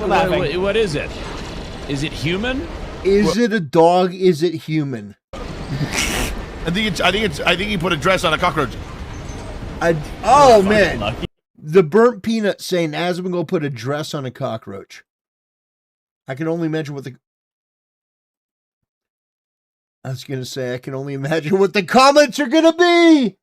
Oh no!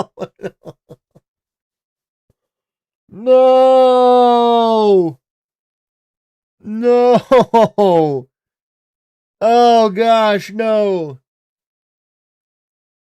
Oh man! Wow! That is a picture that exists that I stumbled upon. Oh gosh. That is brutal. So apparently, let's see. Before we move on, let me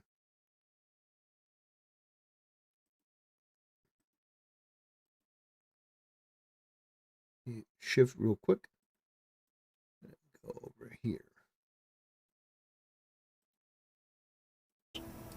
She said she wants me to clean up the house. She saw this clip and she corrected me, and she even gave a list. Also, this was my list for you if you want to update them. Eat a more balanced diet. The number one, eat a more balanced diet that's not just proteins. Need carbs and fiber too. Number 2, haircut. Number 3, clean house. Number 4, shower every other day. This was after a negotiation from the obvious part that she began on. Esmond's like, no, I don't want to shower every day. All right, we'll make a deal. You get to shower every other day. Oh, fine. Number 5, less sugar and candies daily. Ooh. Oh, man.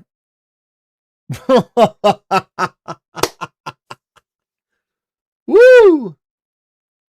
Oh, man. We will, that's brutal. But yeah, by the way, speaking of Asmongold married with children, Asmongold's thinking about buying a second house. He's thinking about buying a bigger house, you know, a couple rugrats running around. Asmongold's high value male is his dirty, lives like a hermit. She did say, she said, she told me, I don't know if, like, she said she wants me to clean up the house.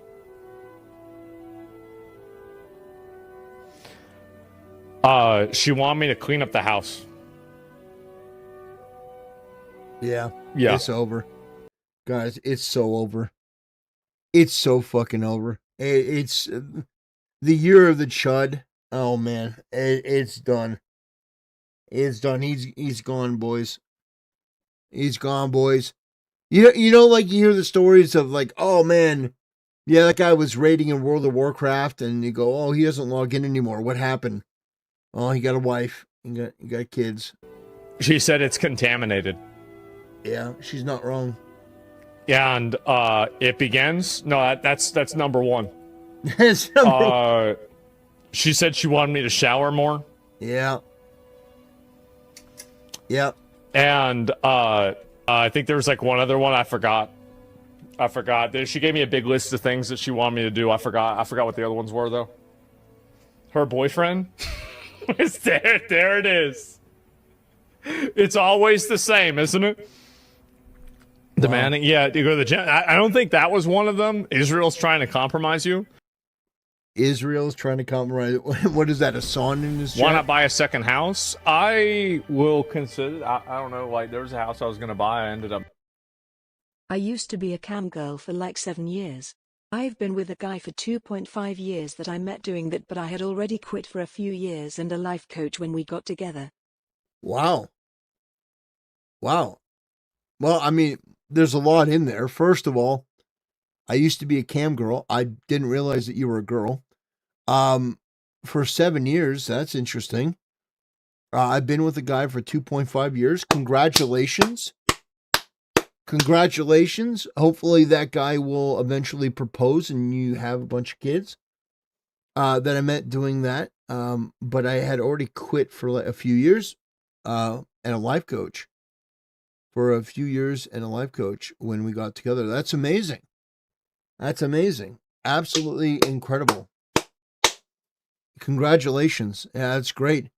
See, that's what I want for Asmongold's girlfriend. I want her to get out of that lifestyle because it is humiliating. And I'm not going to show, listen, I'm not going to show, the tweets that I did save some of them in the folder to go over if I decided, but I decided to unclick them because it's not the point.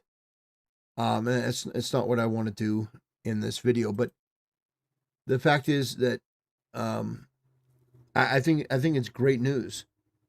I think it's great news what he's doing. And by the way, here's Matt Morse. I used to watch Asmongold because he was a red pill incel MGTOW. Mold maxing or mold maxing turbo chad, just like me. But now he's talking to a Floyd. A real life human Floyd. I'm devastated. That's pretty damn funny. That's pretty damn funny. But here you got the bona fide, genuine haters. You know, we got the bona fide haters. Yeah, someone just says there are women present here. Yeah, I'm just as shocked as anyone else. Believe me. But you know, we welcome everyone. You know, both the chuds and the foids. You see, this is just guerrilla marketing for OnlyFans. It's not an actual relationship. I mean, listen, we all speculate about this. It's probably true. But I mean, Mike from PA is the last person in the world that should ever be criticizing a guy about, about handling women, dealing with women. You know, Mike from PA is the guy that is infamous on the internet. You remember this? Let me pull this up real quick. Let me pull this up. You guys remember this? That's him. What do you mean? You're the one that's giving relationship advice, buddy? You're the one that's calling out Asmongold, really? You're the one telling him, oh, she's just an OnlyFans girl. It can't be real? That's you? By the way, for those that don't remember the context of this, he touched a girl in real life, like he patted her on the shoulder, and she looked at him like he was a fucking worm and a cockroach. And then he like literally recoiled into this like happy merchant position. Like, oh God, I touched you. and like, basically, dude creamed his pants at the touch of a girl. Like, look at this. This is like the human specimen that is shitting on Asmongold. I just think that's, I think that's pretty wild. Anyway, yeah, we could continue on, but I just wanted to cover this real quick. Want to talk about Asmongold finding a girlfriend, and I hope the best for him. I do. Wouldn't it be great? Wouldn't it be great if Asmongold actually had a family? I agree with Tecton on that front. Anyway, that's going to do it for this video. I want to thank you for watching, and I'll see you next time. Okay.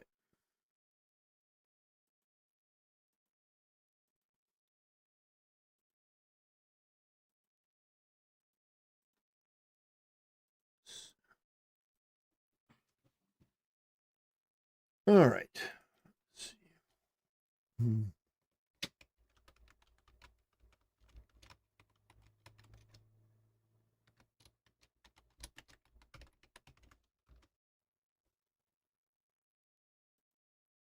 Okay. Let me get that one uploaded.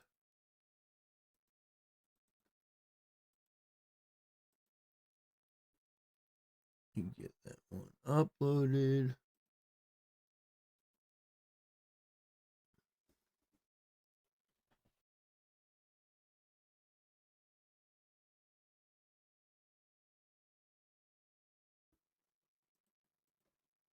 Doyle says, how do stories like this not make more women get on OnlyFans? So yeah, I see what you're saying. I see what you're saying. But it's like, how does it? Yeah, I do get that. It's like, does TT have a hot Asian wife? No, I don't have a hot Asian wife. No, I'm not a multimillionaire. I'm not a multimillionaire yet. Doyle hasn't donated the, $1 million to my account yet. Yeah, I'll be $1 million as soon as Doyle donates, donates $1 million. Now, oh boy, it's going to happen any day now.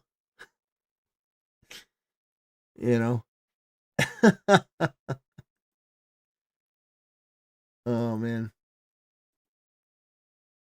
Okay. We could cover Hamas Piker. That is very, very much appreciated. Very, very much appreciated.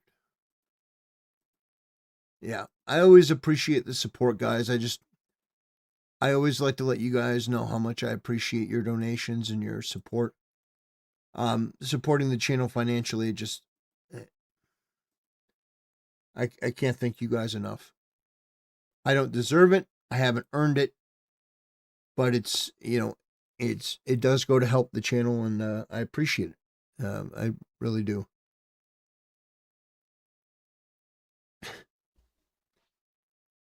So, yeah. Anyway, do we really want to cover? Do we really want to cover Philip DeFranco again? Nah, I don't think we want to do more Philip DeFranco. Here's what we're gonna do.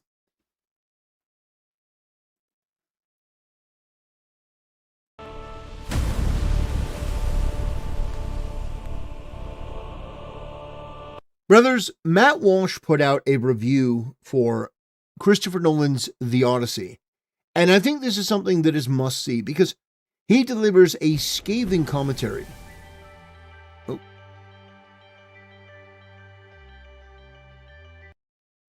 You'd be one if you had $1 for every time he mentions Kotor.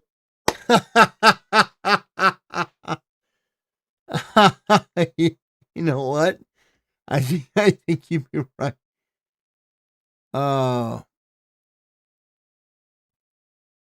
Yeah, donate $500 KOTOR. It says, I will absolutely play KOTOR for $500. Listen, I'd play KOTOR for $500. But I just don't want to play it. You know, it's not what we're doing. But by the way, Baked Buddhist, thank you so much for your donation.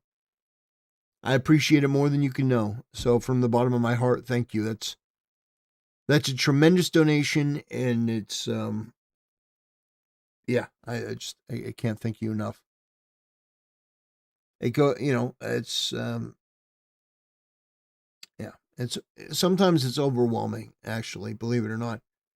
And I say this all the time, but when I go to stream, I expect to get $0, 0 cents, because I'm not owed anything. It's like me doing this. I'm not owed a donation or anything like that. So I just appreciate every bit of it. I'm grateful for every donation, every person that gives to the channel. I cannot even begin to thank you enough. So thank you. Thank you. Thank you. Okay. All right. We're gonna do that one more time.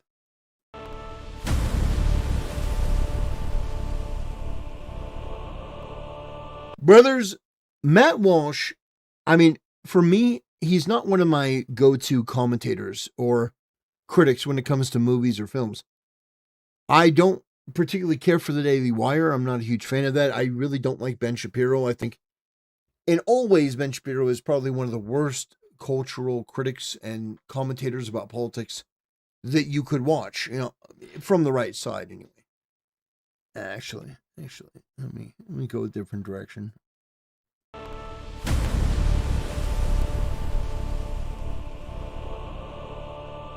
Brothers, Matt Walsh being the one to deliver one of the best Odyssey reviews was not on my bingo list. I didn't expect it to be true, but he did. Because while other people were trying to pander or play it safe or doing any number of things, like Ben Shapiro calling it a masterpiece, that was just absolutely disgraceful and embarrassing because the movie is a piece of shit. The movie is horrible across multiple different vectors. From the very foundation, this movie is fundamentally flawed. And the people that are defending this, it should tell you everything about how bad and how atrocious and how subversive this movie really is, where you have people that are defending the decision to cast an ugly black Helena Troy. Really. As if that is the best we can do. Because you have these people that are anti-Western values. They're anti-Western civilization, anti-American. They look at the subversion of culture and literature And they think that's an absolute win. They think that's a good thing. But I don't. And so I have been one of the most ardent critics against Christopher Nolan's The Oddity. And it's nice to see a fellow reviewer, and this time it's Matt Walsh, deliver a scathing, direct, and insightful commentary about the state of The Odyssey. So I want to play this for you. We're going to talk about it. It's a bit of a long one, but I think it's absolutely deserved to go through each and every bit of this. Because, man, there is so much wrong in this movie.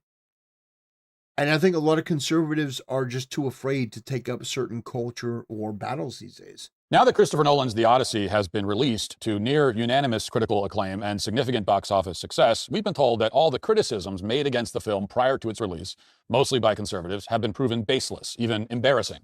Those who raised concerns about the movie should now hang their heads in shame and crawl before Christopher Nolan on hands and knees, begging for forgiveness, offering gifts of supplication like an ancient Greek standing before the shrine of Apollo. This has been the basic conclusion of commentators on the left and even a fair number of commentators on the right. The wokeness allegations, they say, have been refuted. The movie is an artistic triumph, a masterpiece, and now it is our job to show that we are culturally in tuned by joining in with the applause or at least ceasing our criticisms. That is the general consensus, as you've probably heard. And the general consensus is, as the general consensus so often tends to be, wrong. Now that I've actually seen the movie, I can definitively say that every single criticism from conservatives was entirely correct on every point. We were not only correct in our prejudgment, but much more correct than we ever knew. You can judge a book by its cover most of the time, and the cover of this one had a gender-confused woman in a man costume and a race-swapped Helen of Troy. We judged those to be massive red flags, and turns out we were right. The Odyssey is indeed a 3-hour-long middle finger to its source material, to Western civilization, to white people, to Greeks, to literature, and to movie making in general. It contradicts itself to the point that every important aspect of the story, from the plot to the theme to the characterization, is reduced to incoherence. The dialogue, in the rare moments where it's even intelligible, is often clunky and heavy-handed and wildly out of place. Most of all, the film does not feel like a story set in the ancient world, which is a fatal problem for a film set in the ancient world. It barely feels like a film at all, in fact. It has more the feel of a rough draft, a V1 that Nolan was contractually obligated to produce, which probably isn't far from the truth. Everybody understands that with the rise of streaming services and the glut of content all over the internet, movie theater attendance has plummeted. Profit margins in the entertainment industry are lower than they've ever been. And at this point, now that Marvel has died, at least for now, there are only 2 reliable ways to fill theaters and generate significant profit, at least from the perspective of movie studios. And the first approach is to fund an existing IP, to include very recently viral meme IPs like Backrooms. And the second approach is to produce an event film by somebody like Christopher Nolan, an epic that has enough set pieces and feels big enough that people will be compelled to get off their sofa and pay $20 to see it. And that's what we have here. Nolan is done making original, risky stories that might not go over well. The days when he made Memento are over, for the simple reason that you don't need an IMAX theater to enjoy a film like Memento. You can watch it on your phone and get basically the same experience because it's a high-concept, dialogue-driven film with no reliance on giant monsters or 20 different A-list actors filling out the cast. Not that there's anything wrong with giant monsters, by the way. That's actually one of the only good points of Nolan's Odyssey, as we'll discuss. But in any case, with very few exceptions, films like Memento are no longer interesting to the big studios or to directors like Nolan. They're only interested in greenlighting films like this one. So whether you like it or not, that's the economic reality of the industry right now. And there's nothing wrong with a film like this one either, by the way, at least conceptually. An event film, an epic film based on an ancient foundational story of Western civilization could be, should be, a wonderful thing, which makes the failure of this film all the more tragic. Now, to be sure, if any director could withstand those pressures, you'd think it would be Nolan. He's about as bankable as a director can possibly be. But you have to wonder, especially after the flop that was Tenet, if he's lost his will to do anything particularly novel or outside the box. Tenet lost something like $100 million for the studio, which was only partially because of COVID. People didn't like the movie for the understandable reason that it made no sense. So now, after that catastrophe, maybe Nolan is more concerned with protecting his image, which is why he's increasingly relying on established stories and massive ensemble casts. Whatever the case, The Odyssey is a striking example of a director who, whether he's aware of it or not, is terrified of failing to meet expectations. He wants to give everybody, from audiences to the suits at Universal Pictures, exactly what they expect. And that means he must adhere to every norm in Hollywood, from DEI casting to one-dimensional characters and lots of sentimental nonsense. It also means that Nolan has to participate in Hollywood's larger objective, which is to subvert American culture by making everything gayer, more feminine, less patriotic, more depressing, and of course, less white. Now, I've seen people desperately trying to describe this film as path-breaking, awe-inspiring, even transgressive. almost as if they're trying to make it true by saying so. But infusing modern liberal values into an ancient story is pretty much the least transgressive thing a Hollywood director can do. It's utterly cliched and expected, not the slightest bit challenging or interesting or bold. Nolan's not interested in telling transgressive stories. He's too afraid. And at least that's one theory. I mean, you can make up your own explanations for Nolan's motives. Whatever the motives are, the end result speaks for itself. And to begin with, yes, this movie was just as woke as we thought it would be. The DEI casting in particular is far worse than we knew. Far worse. Nolan's version of ancient Greece is a kind of multiracial utopia. Well, perhaps not utopia. Actually, Nolan's ancient Greece is relentlessly drab and dreary and depressing and colorless. Yeah, so this is what I'm talking about. This is what I'm talking about across multiple different vectors. The movie was woke. You had this multicultural interpretation of ancient Greece. And I know that people are saying, well, but, white people have played. Well, first of all, America is a majority white country. So, of course, in the past, and even today, the vast majority of roles should be white. In fact, it should be a rarity to see a black person cast in a role when you're 13% of the population. It should be far more common to see Hispanics in roles because they're the second largest demographic. But this whole thing is turned on its head because it's not about consistency. It's not about actually, representing where you come from. No, it's about an ideology that panders to a mentally ill, divorced from reality, delusional, utopian mindset that ironically is not actually utopian, it is draconian. It is a nightmare scenario. That is the world that they envision. They want to dismantle the West. They want to dismantle civilization. They hate Western values. And you know what? Enough. We do not have to sit here and pretend that the goy slop garbage that they produce is good or acceptable. I don't care what name is attached to it. It is a bad movie all the way around because it fundamentally misunderstands the Odyssey. It fundamentally misunderstands Homer's intention for the movie, for the book series, but then adapted into the movie. Now, Troy was not a one-for-one adaptation, but Troy was bright and colorful. Troy was epic. You had all of these great roles, all of these iconic moments. Troy was a great movie for that reason. Now, they took out the gods and they made it more realistic and stuff like that, but like Peter O'Toole, you had Paris that was played by Orlando Bloom, you had Eric Bana, you had Brad Pitt. I can never remember the guy's name who plays Agamemnon, but he's a very, very famous, very successful actor. I think he played in Succession. I think that's what he plays in. But he's great. It's like the story of Troy, it was maintained pretty well. More or less. They condensed, one hero into another. They didn't really go into all the different heroes on the Greek side. You had Ajax. You didn't have Ajax the Greater or Ajax the Lesser. You just had Ajax. So they did do some, combining. But it was ultimately a great movie. These people on the left, they are such a scourge. They are such an unbelievable plague upon our civilization and our culture. And you know what? I've just had enough of it. I'm not going to make excuses when they do movies like this that are just objectively bad. The movie was bad. If you like this movie, I immediately... Brian Cox, thank you so much in chat. Brian Cox. We got Mike Burns, arranged accent. Thank you. I appreciate that. Yes, Brian Cox. He plays Agamemnon. Does a phenomenal job. Phenomenal job. And so the movie, Troy, was great. Even if it wasn't one-for-one accurate. So nobody's saying it has to be historically accurate. But they got Diane Kruger to play Helena Troy. And she's beautiful. She's gorgeous. Which makes sense because while the entire war was not fought over her, to make it seem like, oh, well, she wasn't even a big part of it because she was ugly, is just subversive it's crap. It's absolutely crap. And by the way, here we got my boy Kangman Lee. He's got this to say. I mean, seriously, are we really thinking that the woman on the right is such a beautiful woman whose face launched 1,000 ships? And this is what communists do. I agree with him. I do. I agree with him.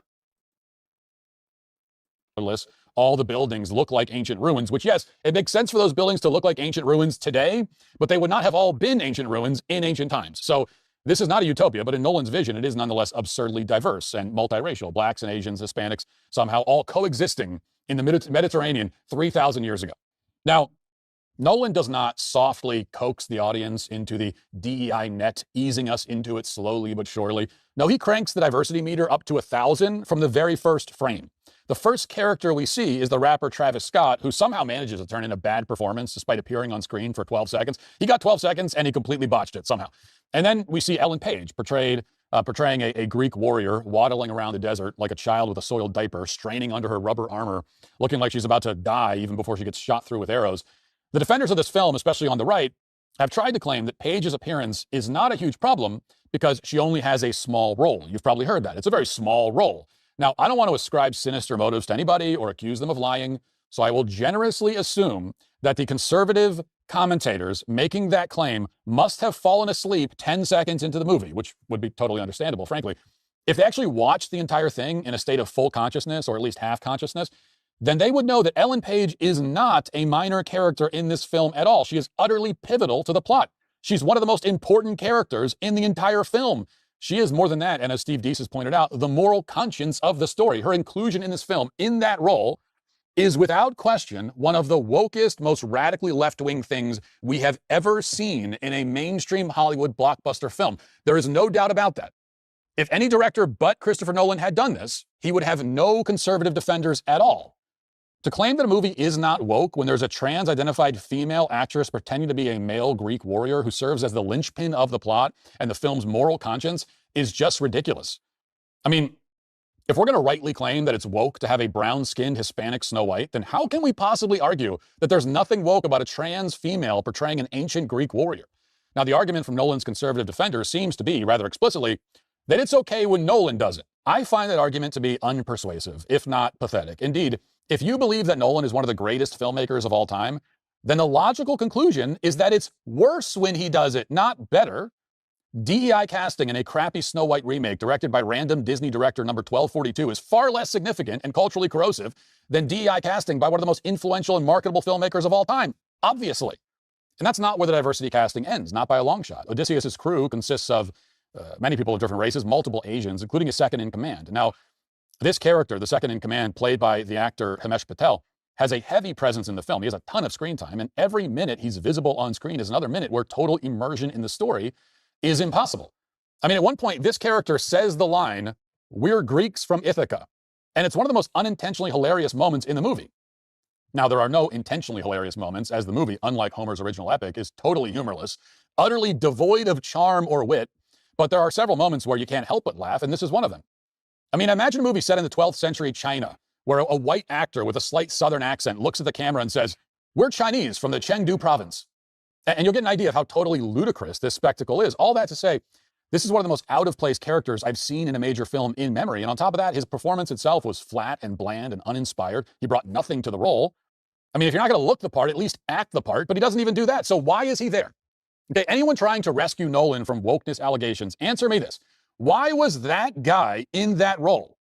It was a bland, pointless performance. He wasn't there because of his acting chops. So what was it? I wonder. Now, as a side note, I'll mention that Patel was actually born in the UK. He has a British accent. Yet in this movie, he affects an American accent. All the actors, even the British ones, use a contemporary American accent.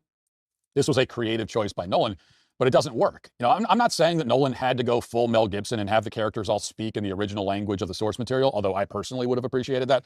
But I'm not saying you have to do that. I'm saying that if you're going to make a movie set in the ancient world, the characters should speak in a way that sounds and feels ancient. Having them speak in a modern accent using modern slang and modern colloquialisms interferes with the immersion into the film, which is a theme we'll return to frequently. So put another way, in a story set 3,000 years in the past, none of the characters should look or sound or act like someone who's ever been to a McDonald's, and yet they all look and sound and act exactly like that. But back to the But you see why I wanted you guys to see this? You guys see why I wanted you to see this? Because this is what I've been talking about. I'm not alone in this. Now, admittedly, this guy, Matt Walsh, he has certain takes on other forms of media that I disagree with vehemently. So it's not like we're simpatico on everything. But the fact is that he was able to see the same thing. When you have all of these big name celebrities, it can be a double-edged sword. It can be a blessing or a curse. When it comes to Troy, Brian Cox, I believed him as Agamemnon. Brad Pitt, I believed him as Achilles. You had Eric Bana, I believed him as Hector. Even somebody like Orlando Bloom, who, is somebody that went on and did, Pirates of the Caribbean, and it played in, Lord of the Rings and stuff like that. Like Orlando Bloom playing this role, he did a great job. Like all of them did a great job. Peter O'Toole, like it was a great movie. And ironically, a lot of the characters that you see in Troy show up in other media. Like, for example, the guy that played Menelaus in Troy you've seen him before. He was in Braveheart. He's been in a whole bunch of stuff. Great actor, great warrior. He's got like he's got that presence about him that I absolutely like. But the whole thing with this is they had big name actors that you recognized in Troy and they were able to do it right. Here, the dialogue is shit. The accents are shit. The way they talk, how they play it off. John Bernthal was the Punisher. It was John Bernthal playing the Punisher, playing Agamemnon. Or not Agamemnon, Menelaus. Like, it was bad. It was not good. DEI elements. Now, even if you pretend that Himesh Patel is a good actor, the casting doesn't work. I mean, keep in mind, this is a movie about how difficult it was for Odysseus and his crew to travel just 560 nautical miles from Troy to Ithaca. This is a point that Steve Saylor made on his Substack. In ideal circumstances, with no interruptions, ancient boats could have made that trip in about a week, but the journey takes Odysseus many years, with considerable interruptions along the way, of course. And that gives you an idea of how fraught it was to travel even short distances at that time. And yet, in defiance of all common sense and logistics, a bunch of South Asians apparently managed to travel thousands of miles to Greece, where they joined Odysseus' crew. In fact, in this version of the ancient world, people from all over the globe apparently travel and intermingle with each other with ease. And the problem here, one of the problems anyway, is that the casting by itself contradicts the internal logic of the story that Nolan is supposedly telling. When African rappers have landed in Ithaca and Koreans and Indians and Hispanics have somehow made the trek there as well, and they all live there not as exotic foreigners, but as regular inhabitants of the region, then you're sending the message that travel isn't that difficult. In fact, you seem to be saying, I don't know, that air travel exists. It makes you wonder somewhere during this 3-hour runtime of the film, why exactly Matt Damon didn't just log into his Expedia account and book a first-class ticket on Delta. That would have been a lot easier. Yeah, why didn't you just book a plane? You see what I mean? Like, and by the way, they don't have to be 100% Greek, but they have to look Greek. And like they have to look Greek enough to a degree where you can, like, if they're white, that's okay. What did you say? If they're white, that's all right? Yes, if they're white, that's all right. Because you could have somebody that's, that's white, but they're tan and they sort of pass and they could look sort of Greek. It's sort of like, I am Spartacus. It's like, it wasn't actually from the region. It's like, you don't have to be from that area. But if you are Helena Troy and you're black and you're unattractive, that's a huge problem. If you're a Greek soldier and you're trans That's a problem. This is basic stuff. Although, in fairness, if the only tickets available were on Southwest, he probably was better off on the ship. Now, Nolan was obviously aware of all these issues. You know, we have to give him credit. He's a talented, competent director. Even I will admit that. So that means the choice was deliberate. Nolan went out of his way to make the crew as diverse as possible, even when his casting decisions undermine not just the audience's immersion, but the foundational logic of the plot itself. It's the worst case scenario for DEI hiring in a film because you can't ignore it without also ignoring the setting, the plot, the characters, and everything else. And yet you'll hear some conservatives defending Nolan at this point. Their main argument, as best I can tell, is that the DEI casting is relatively minimal and doesn't take up much screen time. But even if that were true, and it's not even close, it's extraordinary to watch how quickly conservatives are willing to cave in scenarios where their opponents would never dream of doing so. I mean, it's the kind of thing that only happens in one direction. If somebody made a movie set in Africa and based on ancient African folklore, and then populated the cast with white people and other random races and ethnicities that have nothing to do with Africa, everybody would say the casting is ridiculous and distracting at best. And you think, oh, it's worse than that. No. Matt, it's worse than that. You remember what happened with the live action, was it Lilo and Stitch? Do you remember that? Oh, well, the people aren't authentic Hawaiian enough. No, they're not authentic Hawaiian enough. So we need more authentic Hawaiian. They're the wrong kind of Hawaiian. Like just the mental illness of the left. It's insane. It really is insane. The left does not give a shit about authenticity or, this is true to this part of the world, because they don't care. Because they're all ignorant. They're low IQ swine. They're all slop. Slop enthusiasts. They all consume the slop while feeling morally vindicated. For defending the slop. I didn't hate the slop the way that these incels, these chads. You're too stupid. You're low IQ. You're trash. If you like this movie, I immediately think less of you. I do. they would be correct. If the movie was set in sub-Saharan Africa in the year 1100, and Chris Pratt showed up in tribal garb and said, "Howdy there, folks. I'm an African tribal chieftain. How do you do?" There wouldn't be a single soul on the planet who would defend that obviously preposterous casting choice.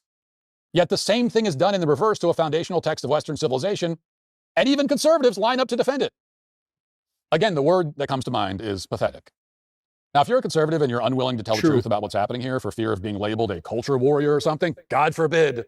We don't want to be culture. You wouldn't want to fight for the culture. Well, who would want to do that? That's silly. Yeah. That's ridiculous. Oh, what are you, some kind of culture warrior or something? Yeah, sure. Yeah, gladly.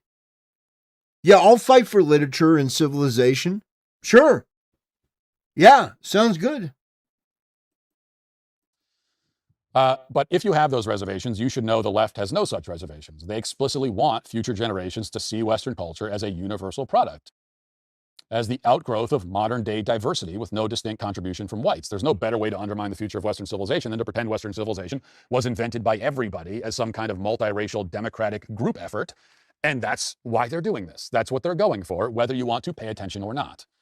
Now, when I made this point on X, I was informed that actually white people are supposedly doing the exact same thing. I was told that there are plenty of films, recent films, where white actors are taking roles where they don't belong as an effort to stamp out other cultures. And as evidence of this proposition, I was informed about the existence of precisely one movie called Gods of Egypt. And this came into my feed a bunch of times because a lot I made this point that if this happened in the reverse, everybody would be upset. Gods of Egypt. Oh man, that's so embarrassing. It's so embarrassing people would use this as an example. This is the only movie anyone, all of a sudden, everybody was Gods of Egypt. Like, no one's ever heard of that movie. Well, as you can see from the poster there, the film features Gerard Butler and Jeffrey Rush, who don't appear to be Egyptian, and yet they're starring in a film called Gods of Egypt. So there you have it. White people are trying to erase non-whites from Hollywood. I have to admit it's amusing, if nothing else. People are desperately searching for an example of a modern movie that's been race-swapped like The Odyssey, but in the opposite direction, and the best they can do is some obscure film nobody's heard about from 10 years ago that nobody watched and has a 15% rating on Rotten Tomatoes that was, in fact, panned by everybody. So if your intention was to prove my point, you succeeded. Like I said, these race swaps only go in one direction, and everybody knows it. Now, if I had to play devil's advocate, I'd say that the conservatives, are giving Nolan a pass on the casting because they think the overall message of the film is conservative. But that's not true either. Not even close. Okay, during the film, you'll get multiple lectures from women about how they're oppressed by the patriarchy. Late in the film, we're treated to a cartoonishly anachronistic speech from Odysseus' wife, Penelope, about how unfair it is that the suitors won't let her become king. Yeah. Hey. Yeah. No, there's nothing woke in the movie. Nothing woke. Hey, guys. Nothing woke in the movie. Just a woman lamenting the fact that why can't I be king? Why can't I? Because women should never be king. Women should never be in leadership positions. It is a woke position to have that women should be king, or that she's pausing. I'm equal to that whole thing is woke propaganda. That is left-wing tripe. In Odysseus' absence, she has all this knowledge and wisdom, but the patriarchy is keeping her down. And it's played completely straight, even though it's clearly a clumsy attempt to airdrop contemporary feminist attitudes into a story where it doesn't belong and into a time period where such attitudes did not exist. And certainly at no point in Homer's Odyssey did Penelope whine about how she could take over as king, because it would have been totally absurd. But in this film, with a supposedly conservative message, we're supposed to be okay with the idea that Penelope has the exact same attitude you expect from a newly minted women's studies major in the Bronx. Then there's the fact that the film goes out of its way to strip the story of divinity as much as possible. Nolan suggests that Odysseus' problems amount to bad luck rather than divine intervention. No gods show up at all. Zeus and Poseidon don't appear as characters. Only goddesses appear in the film, and then only as PTSD hallucinations, basically. Zendaya as Athena pops up incessantly, and again, just does nothing with the role. That's a theme here. You got these actors. The movie is chock full of A-list actors. A lot of them doing nothing with the roles they're given. It's amazing. It's kind of amazing to watch. Yeah. Like, genuinely. The movie was boring. It was filled with A-list actors who were just terrible. Look at Zendaya's face. They didn't do anything to, they did nothing. They just had her there. It's so shocking how shit this is. And it's embarrassing the way that people have defended this film. It is a black pill moment. The film is shit. This is the de-evolution of culture. And everyone who comes forward to defend this film, you should feel ashamed. You are an embarrassment.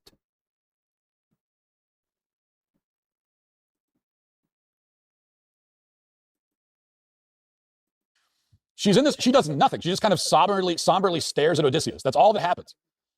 But the point is that she isn't real within the context of the story. She's a kind of therapeutic coping mechanism for a man struggling with trauma. Nolan's Odyssey, unlike Homer's, is a story completely disenchanted, devoid of the supernatural, aside from the odd witch or two that shows up. And now Nolan's apologists will say that, well, he did this because he was going for a more grounded film, right? That's what we keep hearing. Well, it's a grounded film. Oh, okay, then. So, grounded is what we're doing. So then why does ancient Greece have the demographic makeup of Los Angeles circa 2026? Yeah. Why is there a tiny little woman running around pretending to be a dude? Why is there an Asian guy delivering the line, "We're Greeks from Ithaca"? Grounded? Really? Grounded in what? So the apologists are letting Nolan have his cake and eat it too, like always. I mean, you cannot argue that Nolan had to take the gods out of a story of Greek mythology in order to ground it, and then also argue that Ellen Page's appearance isn't a major problem. In fact, Nolan himself has said that he expelled the gods from his films, from this film, because he preferred to handle the supernatural in a, quote, real-world way. Well, again, if he's worried about the real world of ancient Greece, then why does ancient Greece look absolutely nothing like ancient Greece? Now, to the extent that Zeus does play a role in Nolan's film, it's because he's mentioned about 500 times in the context of Zeus's law, quote unquote. Again, this is a concept that doesn't exist, at least in the way Nolan portrays it in Homer's Odyssey. The idea of Zeus's law, as the characters tell you to your face, and one of the many examples of on-the-nose exposition that treats the audience like it has a collective IQ of 45, is that Greeks should treat strangers as they'd like to be treated. Now, more broadly, Zeus's law is Nolan's spin on the Greeks' concept of xenia, or hospitality, which does play an important role in Homer's poem. But contrary to what Nolan seems to think, his idea of Zeus's law is very different from the Greek concept of hospitality as outlined in Homer. I mean, and you don't have to squint very hard to see how Nolan is trying to twist this concept into a not very subtle sermon about modern-day immigration policy. Yep. And in Nolan's film, Odysseus spends a significant amount of time moping around, sullen and depressed after enabling the destruction of Troy. Yeah. So basically, yeah. I mean, I'm so glad that Matt is calling all this out. I'm so glad that he's calling all this out because he's got a massive channel. This has been seen over 250,000 times. I'm glad that there's somebody else that's identifying this. Because yes, everything about this film is some subversion or some modern day interpretation, and it's shit. By using the Trojan horse. And for those who somehow aren't familiar, the Greeks presented the horse as a gift, but they had filled it with soldiers, and at night the soldiers opened the gates of Troy, enabled the Greek army to invade. So this was a massive and unlikely victory, which was brought about because of the Greeks' trickery and cunning. And in Homer, it was a heroic maneuver. Odysseus had outsmarted his enemies, which was a virtue. It was not portrayed in Homer as a violation of Xenia or hospitality or anything like that. There was no sense that Odysseus had committed some grave crime. Odysseus was very confident, but he was also effective in crushing his enemies. In Homer, Xenia didn't mean that you would never trick your enemy in a war. It was about hospitality, a very different concept that applied to your dealings with strangers. And on the other hand, in Nolan's film, Zeus's law works very differently. Zeus's law, as Odysseus explains it, means that you're not supposed to use gifts like the Trojan horse as a trick in order to enable a ground invasion. So in other words, whether Nolan realizes it or not, he's completely bastardized a central concept in the poem. And in the name of this bastardization, Nolan transforms Odysseus into a whiny, solemn shell of a man plagued by trauma and guilt because he violated some fake idea of Zeus's law by destroying Troy. And of course, the idea of an ancient warrior feeling really bad about a glorious victory is absurd on its face. Yeah. And the more you think about it, the worse it gets. Yeah. So you guys start to see why I have been so vocal about this. Because every bit of this film is insanely woke. And you know why the left is defending it as ardently as they are? Because they know it. They know that this is woke slop. This is diarrhea dripping into your eyeballs. And they love that. They love diarrhea dripping into their eyeballs. It's their favorite thing. They're mad at you for articulating just how bad this is. You're supposed to just consume. And if you don't consume, then you're just a chud right-wing warrior. Well, you know what? Sure. I'll take it. I mean, if you have any familiarity at all with the source material, it's actually kind of incredible that Nolan would even try this.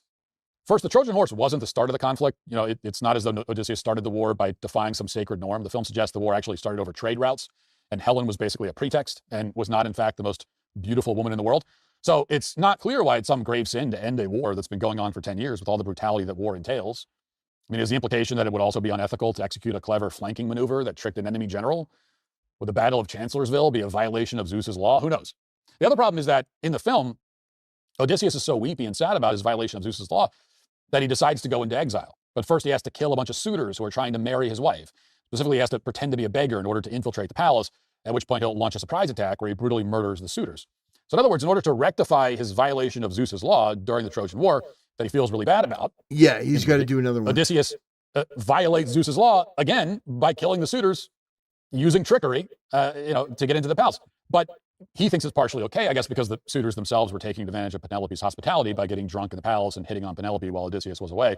And then after this massacre, Odysseus decides that he's tired of violating Zeus's law and sails away with Penelope.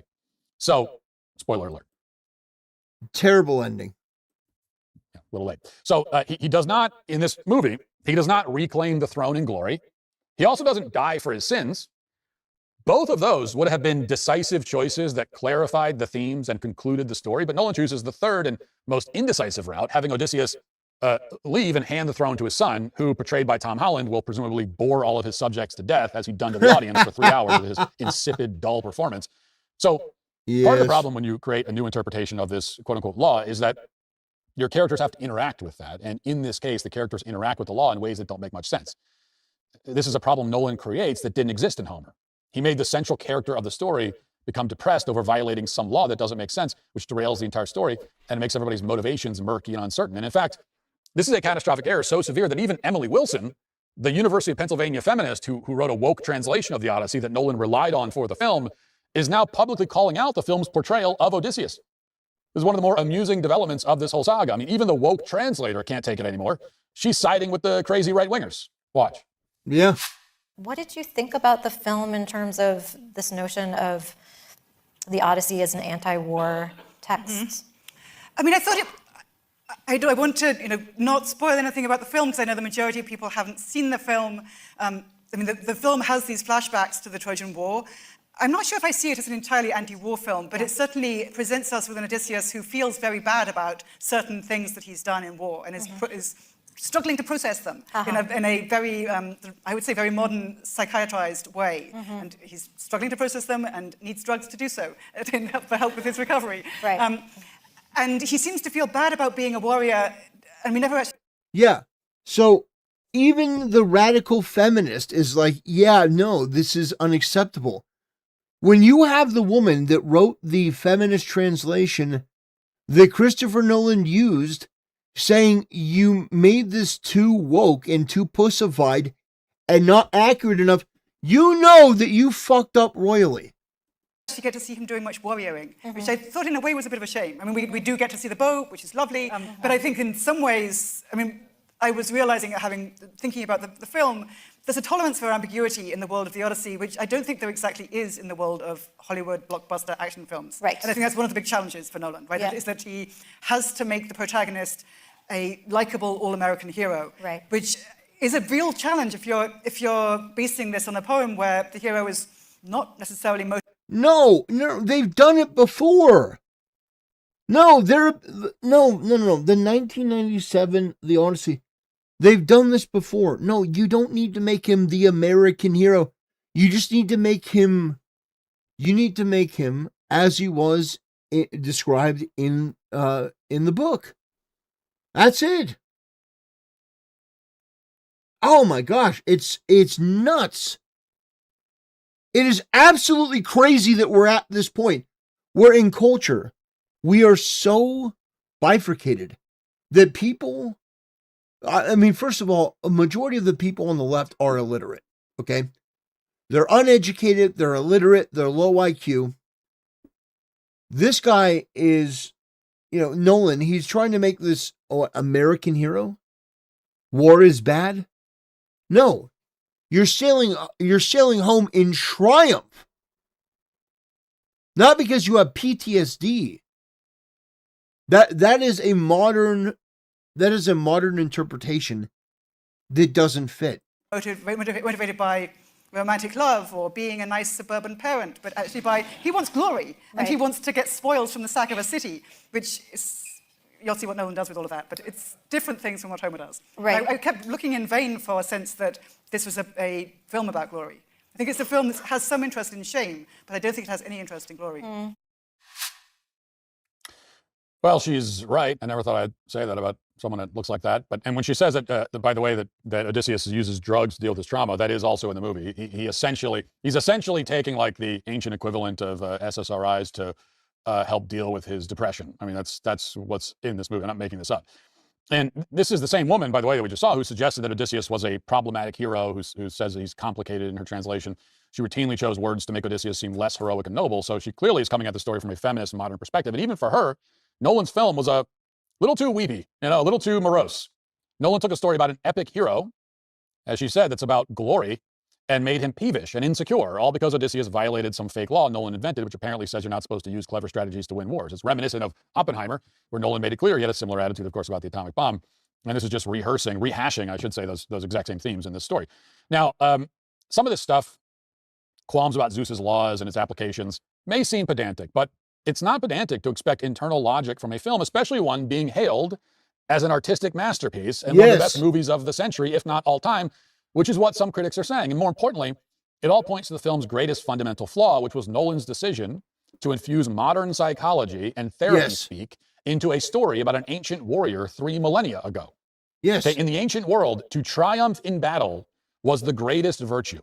It would not be a source of shame. That is a modern attitude. It is not. Yes, he's absolutely right. An ancient one. Now, if Nolan wanted to make a modernized version of the Odyssey that imposes modern psychology and modern preoccupations, not to mention racial demographics, onto an ancient epic, well, he could have done an interpretation set in the current day. There are many examples of that kind of thing, and some of them are pretty good. Oh, Brother, Where Art Thou? Set in 1930s America. Yeah, Oh, Brother, Where Art Thou is phenomenal. But that is beyond Nolan's ability, I think, at this point. What we have seen is that Christopher Nolan has a severe limitation. He is not the director that people thought that he was. He's not this brilliant savant. Oh, he can do anything. No, I think people are pretty clear that Christopher Nolan, I think that the mask has been ripped off. I don't think he's the amazing director that people thought he was. Comes to mind. But transposing the modern mindset and worldview into the ancient world turns the whole thing into a farce, which is why a number of scenes look and feel kind of like a Mel Brooks movie with better cinematography.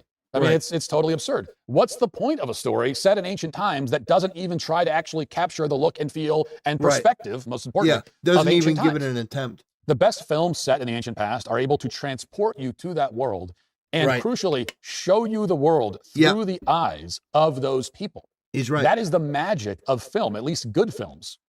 And Nolan never achieves this. He never comes close to achieving it. He never even tries, it seems. In Apocalypto, Mel Gibson transports you into the mind of a Mayan. Apocalypto is such a good example. And The Passion. The Passion and Apocalypto. Both incredible movies. 500 years ago. In The Northman, Robert Eggers transports you into the mind of a Viking 1,000 years ago. And in The Odyssey, Christopher Nolan transports you into the mind of a liberal woman in 2017. At no point in the story does Nolan ever actually take the audience to the ancient world. You never feel like you're 3,000 years in the past. You feel like you're watching modern liberal Westerners put on a pageant, because you are. Nobody would be calling this thing a masterpiece if it was made by a director not named Christopher Nolan. There's a difference between buying something because it looks cool and buying something because it's built well. You know, one goes out of style while the other just gets better with age. The dialogue is some of the worst I've ever heard in a critic.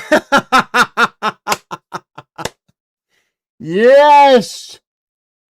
Yes, thank you. I'm not alone. I'm not the only one. Yes. Acclaimed film.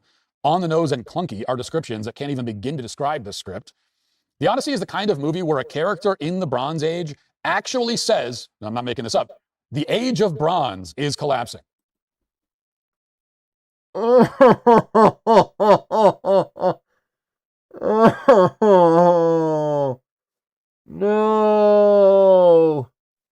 No. Oh, it's like PTSD. It's reliving the trauma. The age of bronze is collapsing. No. The age of bronze is collapsing. Has so obnoxious. Oh gosh, where were we? Okay, we were right after. Descriptions that can't even begin to describe this script. The Odyssey is the kind of movie where a character in the Bronze Age actually says, I'm not making this up, the age of bronze is collapsing. Come on. And the dialogue is like that throughout. I mean, you cannot have genuinely subpar, sometimes bafflingly stupid dialogue in a masterpiece film. Yeah. One can only imagine a character in a Christopher Nolan movie set in the Middle Ages. Geez, hey guys, the Middle Ages are pretty tough. Hey, how you guys all feeling in these here Middle Ages? Pretty tough, huh? Or maybe in 1917, a character might say, well, thank God World War I is coming to an end. On top of the bad writing, the dialogue itself is often difficult to hear. The score routinely drowns out the words, which is a recurring problem for Nolan. It's kind of an inexcusable problem. I mean, people always say that about Nolan films. Like, oh yeah, Nolan films, you can't understand the dialogue. Well, I don't know. That seems like a kind of a serious problem, especially if we're talking, this is one of the greatest director of all time. Like, you should be able to understand the dialogue at least. Yeah. Nolan's reputation has taken an absolute pounding, and it is 100% rightfully so. If your dialogue is shockingly shit, in combination with you not being able to adapt something in a reasonable fashion, providing almost nothing of value, you're not the best director in the world. But as the film passes the 2-hour mark, you start to think of the problem as more of a blessing. I mean, if you're missing any lines of dialogue, then you can console yourself with the fact that you really aren't missing much. Right. The film does not capture the grandeur and scope of the original epic. That's why it feels truncated and drawn out simultaneously. None of the scenes are given any time to breathe. We check in and check out quickly. And of course, one of the great challenges of adapting an ancient epic like the Odyssey is turning it into a coherent, propulsive film that tells a story in 3 hours, preferably 2 or 2.5 actually, without feeling like a series of vignettes loosely connected to each other. Right. And that means that you need to find the narrative through line. You need to find the core of the story. So in other words, any filmmaker taking on this source material will need to narrow it down, in effect, and stream. But here's the thing. Here's the thing, Matt. There is already a film. There's multiple films that have done this. That are great. That are fantastic.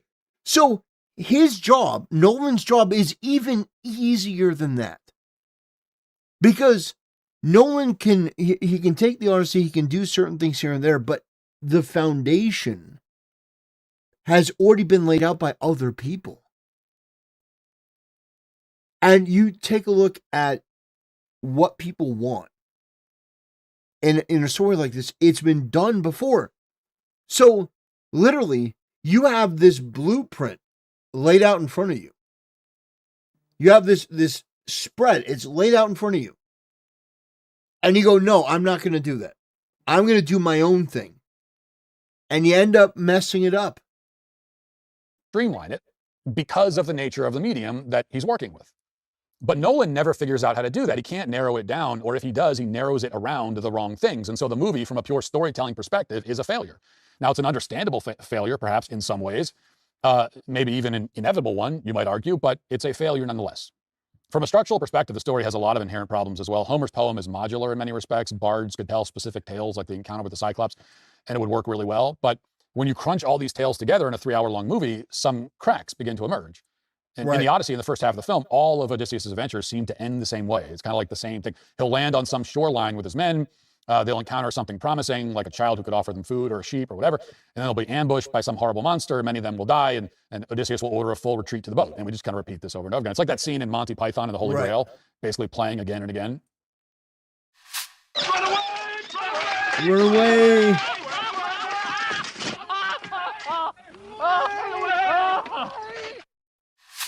Yeah, so it's basically that over and over again. And you might argue that, well, it's hard to avoid this kind of episodic thing where we're repeating the same beats over and over again when you're trying to adapt this source material. But avoiding that is part of the challenge if you're supposed to be a great filmmaker, right? That's part of the whole, that's your job, is to figure out a way to handle that.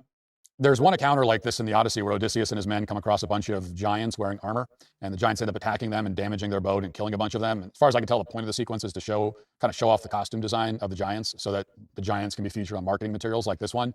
As you can see, and it looks really cool. I mean, it does look cool. They can put it on posters and blast it all over Reddit, and that's kind of it. The scene doesn't really serve in Nolan's story any purpose beyond that. It doesn't advance the story that Nolan is telling. They just immediately run from the giants like it's a Monty Python movie. Now, that said, I will praise the visuals of the film, and particularly in one respect. They kind of mark a return to Jurassic Park style effects rather than CGI. And you can see how they built the Cyclops here, for example. And in general, throughout the film, the practical effects are impressive. I mean, they're easily the best part of the entire project. Better than the acting, the plot, the dialogue, the score, everything. Right. Nolan absolutely deserves an Oscar for visual effects.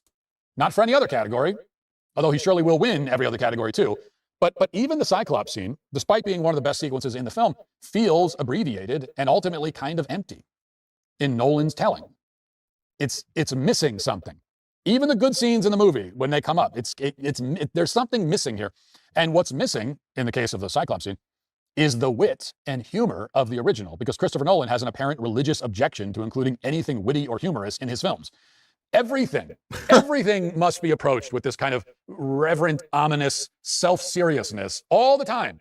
That's the only tone that he's capable of, even scenarios that are meant to be absurd.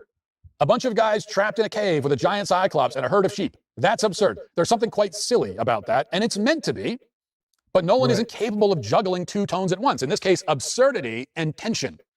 That scene should be tense, yes, because you're trapped in the cyclops, but also absurd. And he can't do both, so he always just chooses tension. And so the whole movie is one note for this reason.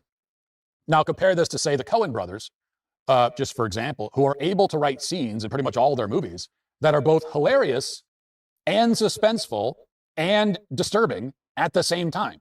Sure. And much of this movie needed that kind of touch. It needed that kind of tone where we can do two things at once. I would have loved to see what the Coen brothers could have done with the Cyclops sequence, for example. And actually, come to think of it, we did see that with John Goodman's Bible salesman character in Oh Brother, Where Art Thou? And this movie, and the Cyclops scene in particular, called, again, for that kind of artistic touch, for that kind of tonal nuance. But Nolan at least in this movie, was incapable of that. Now, despite everything I've said, if you feel like you want to watch this movie anyway because you're in the mood for a historical epic of some kind, I'm compelled to remind you that you have far better options. You could watch Master and Commander, Apocalypto, The Northman, Gladiator, just to name some of the best from this century. The Odyssey is well below those films on the list of historical epics. And to clarify for all the nerds who are going to get ready to nitpick, when I say historical epic here, I mean an epic adventure film set in a real and recognizable period of the past, whether based on true events or entirely mythological. Sure. So I wouldn't include, for example, like The Lord of the Rings on that list. Yeah. Although those films, Lord of the Rings films, are certainly superior to Nolan's Odyssey in every imaginable way too. Yeah, which is weird because it's very weird. All of a sudden, Rotten Tomatoes has a higher audience score for the Odyssey or the Oddity than they have for for Lord of the Rings. A higher Oddity than Lord of the Rings, I call bullshit. Now, truthfully, I have to search very hard to give Nolan credit for anything beyond the visual effects as it relates to this movie, but there was one point where the conservative critics, some of them at least, were wrong. The movie is not a flop. And not all conservative critics predicted that it would be, but to any that did, it was not a flop. It's a hit. It's a massive hit. Christopher Nolan is a cultural force, the likes of which does not exist on the right at all. And we have to grapple with that fact. We have to do something about it besides complaining. Otherwise, we're going to watch as guys like Nolan continue to defile and defame the great works of Western civilization in front of an audience of tens of millions of people. It's not entirely a lost cause, by the way. On Tuesday, somebody named John Carter wrote the following post on X. I want Elon Musk to give Mel Gibson $100 million to film an Odyssey adaptation with painstakingly historically accurate ships, armor, weapons, and casting, with all dialogue taken straight from the original poem and delivered in Homeric Greek. And just 24 hours later, Musk replied, I'm down. Yeah. Now, this is the legacy of Nolan's Odyssey. If it actually leads to the creation of art that honors Western tradition and literature, then and only then can you make the case the film served some useful purpose. Otherwise, the film is precisely what we thought it would be. Wouldn't that be amazing? Wouldn't that be absolutely amazing if that came to fruition? That Elon put up $100 million to create an Odyssey movie that was everything that we wanted it to be. Now, of course, the left wouldn't see it because Elon funded it, and they would do the exact same thing that conservatives are doing now, but they'd be more unreasonable, more hostile, more belligerent. Basically, if Elon Musk were to do this, these people on the left would treat it like it was Voldemort.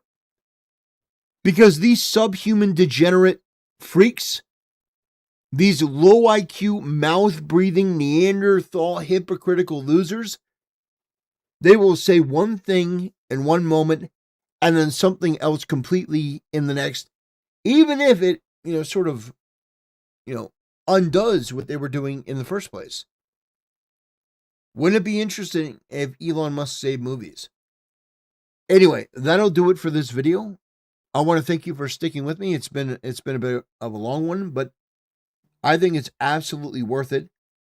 So glad to see this movie inspiring people to actually take literature more seriously. That's great. And that's what we that's what I'm hoping for, that people actually start taking this stuff more seriously. So, anyway, that's where we're gonna part ways, my friends. I want to thank you for watching. I want to thank you for supporting the channel, and I'll see you next time. Okay, let me get this up online. Let's see.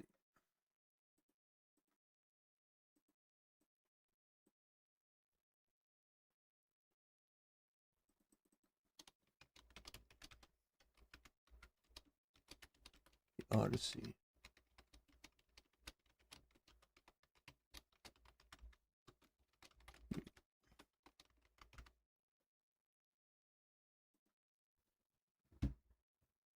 Okay.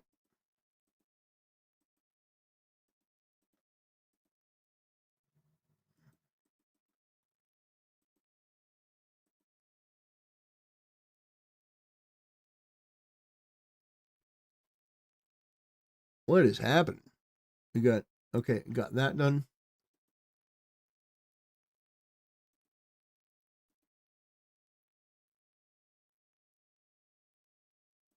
What? Did Baldy just go live? There's no way.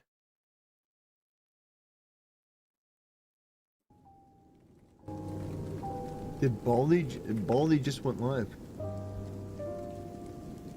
Okay. Great. Mission accomplished. I'll see y'all tomorrow. And hopefully by then, we'll have all this other shit sorted out. Thank you guys so much for watching. I really appreciate it. Weird thing situation. I just had to reset the stream key. Now it's working. So until tomorrow, boys. Peace. See ya. Okay. Wow. Apparently. When Moses' hands grew tired, he took Oh, a stone, what put it under is him, and next sat on one? it. Next is Aaron reading and the Hur Bible. held his hands up, one on one side, one on the other, so that his Absolutely hands remained based. steady until sunset. So Joshua overcame the Amalekite army with a sword. Right? So it's like, oh man, they won in battle, but really, they won because of the praying to God. Okay, let me. Right? You know, there's ultimately always layers to these things. There's the physical warfare, and then there's the spiritual warfare. But True. That really is what's causing all this shit to happen. Thanks to the 500 bits, Big B. Then the Lord said to Moses, write on a scroll as something to be remembered. All right, remember this one. And make sure that Joshua hears it, because I will completely blot out the name of Amalek from under heaven. All right, this is why God is so angry at Amalek. It's because after all these miracles that were just made, all these unbelievable miracles, right? God brought 10 plagues on Egypt. What are some hobbies you enjoy? And food fall Well, from the heavens and water come out of a stone. one of them is streaming. All of a sudden, the Amalekites spit in the face of God and say, we can be. Yeah, you shouldn't be spitting in the face of God. Galvanized the heretics across the generations. Heretics? Somebody said heretics? Heretics? So therefore, God says, I will completely blot out the name of Amalek from under the heaven. Moses built an altar, called it the Lord is my banner, and said, because the hands are lifted up against the throne of the Lord, Lord will be at war with the Amalekites from generation to generation. And this actually is completely true. This actually happened. All right. So again, by the way, just fun fact, this is prophecy, by the way, because this book, hold on. prophecy, by the way, because this. Okay. Yeah. Bible time with Nux. Yeah, it's a good time. You know, maybe we could let's see.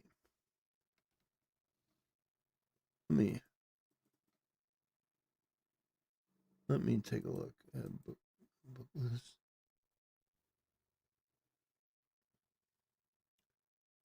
Let me see here. Ah, yes.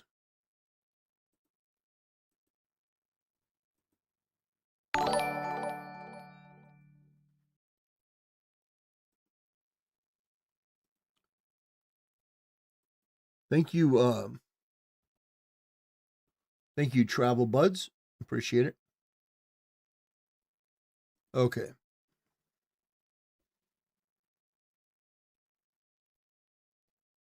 Give me 1 second here.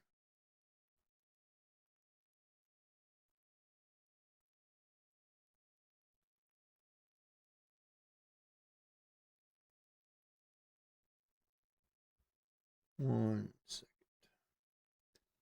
Okay.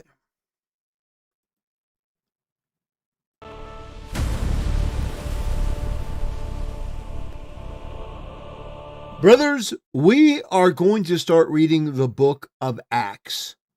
That's right. It's Bible study time. So, first of all, let's just get right into it. I'm reading the New International Version. We got Acts 1.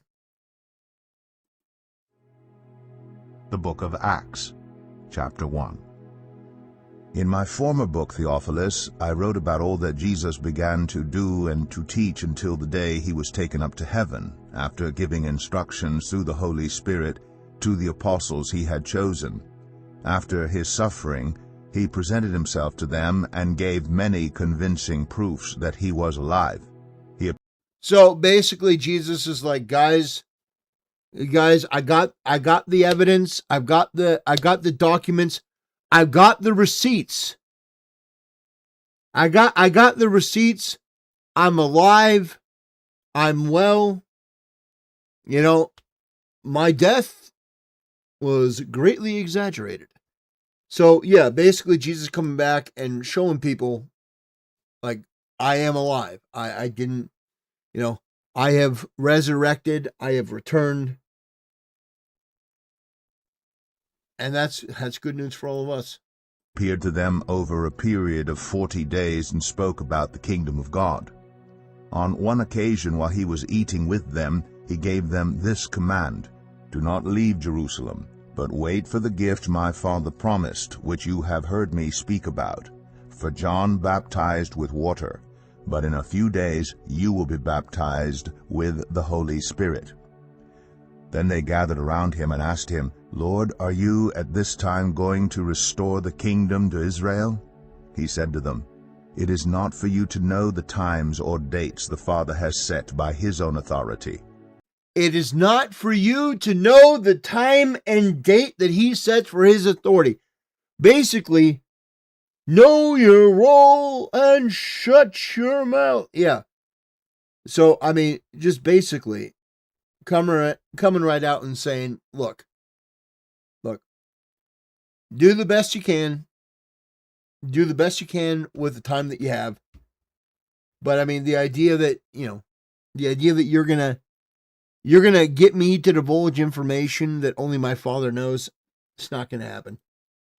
"But you will receive power when the Holy Spirit comes on you. True. And you will be my witnesses in Jerusalem and in all Judea and Samaria and to the ends of the earth." After he said this, he was taken up before their very eyes, and a cloud. We got a member in chat saying, "You're alive." Yes. Yes, I am.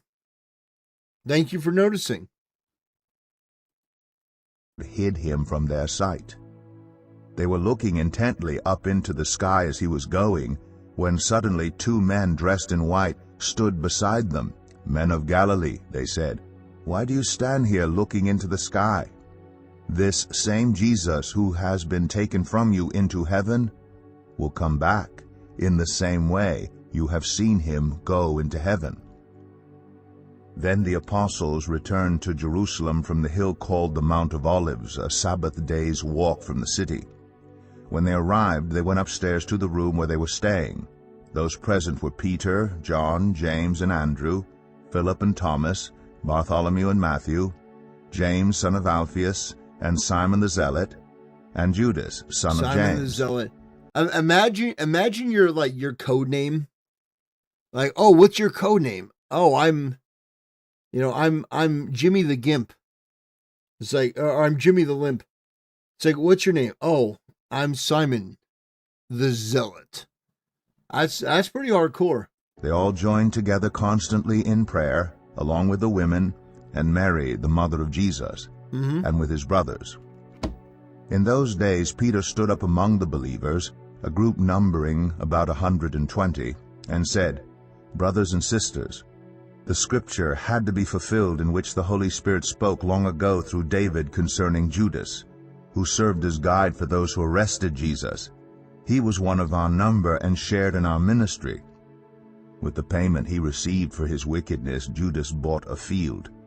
There he fell headlong, his body burst open and all his intestines spilled out. Everyone in Jerusalem heard about this.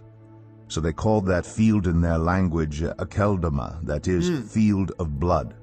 For, said Peter, it is written in the book of Psalms, may his place be deserted, let there be no one to dwell in it, and may another take his place of leadership. Therefore, it is necessary to choose one of the men who have been with us the whole time the Lord Jesus was living among us, I don't want to be the beginning gotcha from train. John's baptism to the time when Jesus was taken up from us. For one of these must become a witness with us of his resurrection. So they nominated 2 men, Joseph called Barsabbas, also known as Justus, and Matthias. Then they prayed, Lord, you know everyone's heart. Show us which of these 2 you have chosen to take over this apostolic ministry which Judas left to go where he belongs. Then they cast lots, and the lot fell to Matthias. So he was added to the 11 apostles. Chapter 2. When the day of Pentecost arrived. All right, let's see. Chapter 2. And when the day of Pentecost was fully come, they were all with one accord in one place. And suddenly there came a sound from heaven as of a rushing mighty wind, and it filled all the house where they were sitting. Yes. And there appeared unto them cloven tongues like as of fire, and it sat upon each of them. And they were all filled with the Holy Ghost, and began to speak with other tongues, as the Spirit gave them utterance. And there were dwelling at Jerusalem Jews, devout men, out of every nation under heaven. Now when this was noised abroad, the multitude came together, and were confounded, because that every man heard them speak in his own language. And they were all amazed, and marveled, saying one to another, Behold, are not all these which speak Galileans? And how hear we every man in our own tongue, wherein we were born? Parthians and Medes and Elamites, and the dwellers in Mesopotamia, and in Judea and Cappadocia, in Pontus and Asia, Phrygia and Pamphylia, in Egypt, and in the parts of Libya about Cyrene, and strangers of Rome, Jews and proselytes, Cretes and Arabians, we do hear them speak in our tongues the wonderful works of God. And they were all amazed, and were in doubt, saying one to another, What meaneth this? Others, mocking, said, These men are full of new wine. But Peter, standing up with the 11, lifted up his voice, and said unto them, Ye men of Judea, and all ye that dwell at Jerusalem, be this known unto you, and hearken to my words. For these are not drunken, as ye suppose, seeing it is but the 3rd hour of the day. But this is that which was spoken by the prophet Joel. And it shall come to pass in the last days, saith God, I will pour out of my Spirit upon all flesh. Yes. And your sons and your daughters shall prophesy. And your young men shall see visions. And your old men shall dream dreams. Yes, sir. And on my servants and on my handmaidens I will pour out in those days of my Spirit, and they shall prophesy. And I will show wonders in heaven above, and signs in the earth beneath, blood and fire and vapor of smoke. Vapor of smoke. The sun shall be turned into darkness, and the moon into blood, before that great and notable day of the Lord come. And it shall come to pass that whosoever shall call on the name of the Lord shall be saved. Ye men. That is this is probably one of the most important things. One of the most important things in the Bible, and it's something that people often overlook. Is that there is no way to the Father but through Jesus Christ the Son. There is no way. You know, you can say, well, oh, but I was a good person. And it's like, well, like, on whose standard? On whose standard you were a good person? That's sort of that's the conceit, that's the arrogance. There is no way to the Father but through Jesus Christ. That is the only way that you can receive salvation. It's not through Muhammad. It's not through Allah. You know, it's not through bringing about the next temple. Nope. The only way that you can receive salvation is through Jesus Christ. Jesus Christ is the link. He is the link to the heart from you to God. So I think that's incredibly important. Because nowadays everyone wants to play this game of, well, you know, everyone has their own religion and that sort of. No, there is only one religion, and that is Christianity. Now, Christianity has been fractured. There's no doubt about that. That's the work of the devil. You know, sowing seeds of doubt and chaos. But at the end of the day, the one underlying truth is that there is not even an attempt at salvation without Jesus Christ. Not even an attempt. You know, there are some people that say, okay, well, it's faith plus works. There are some people that say it's faith plus works.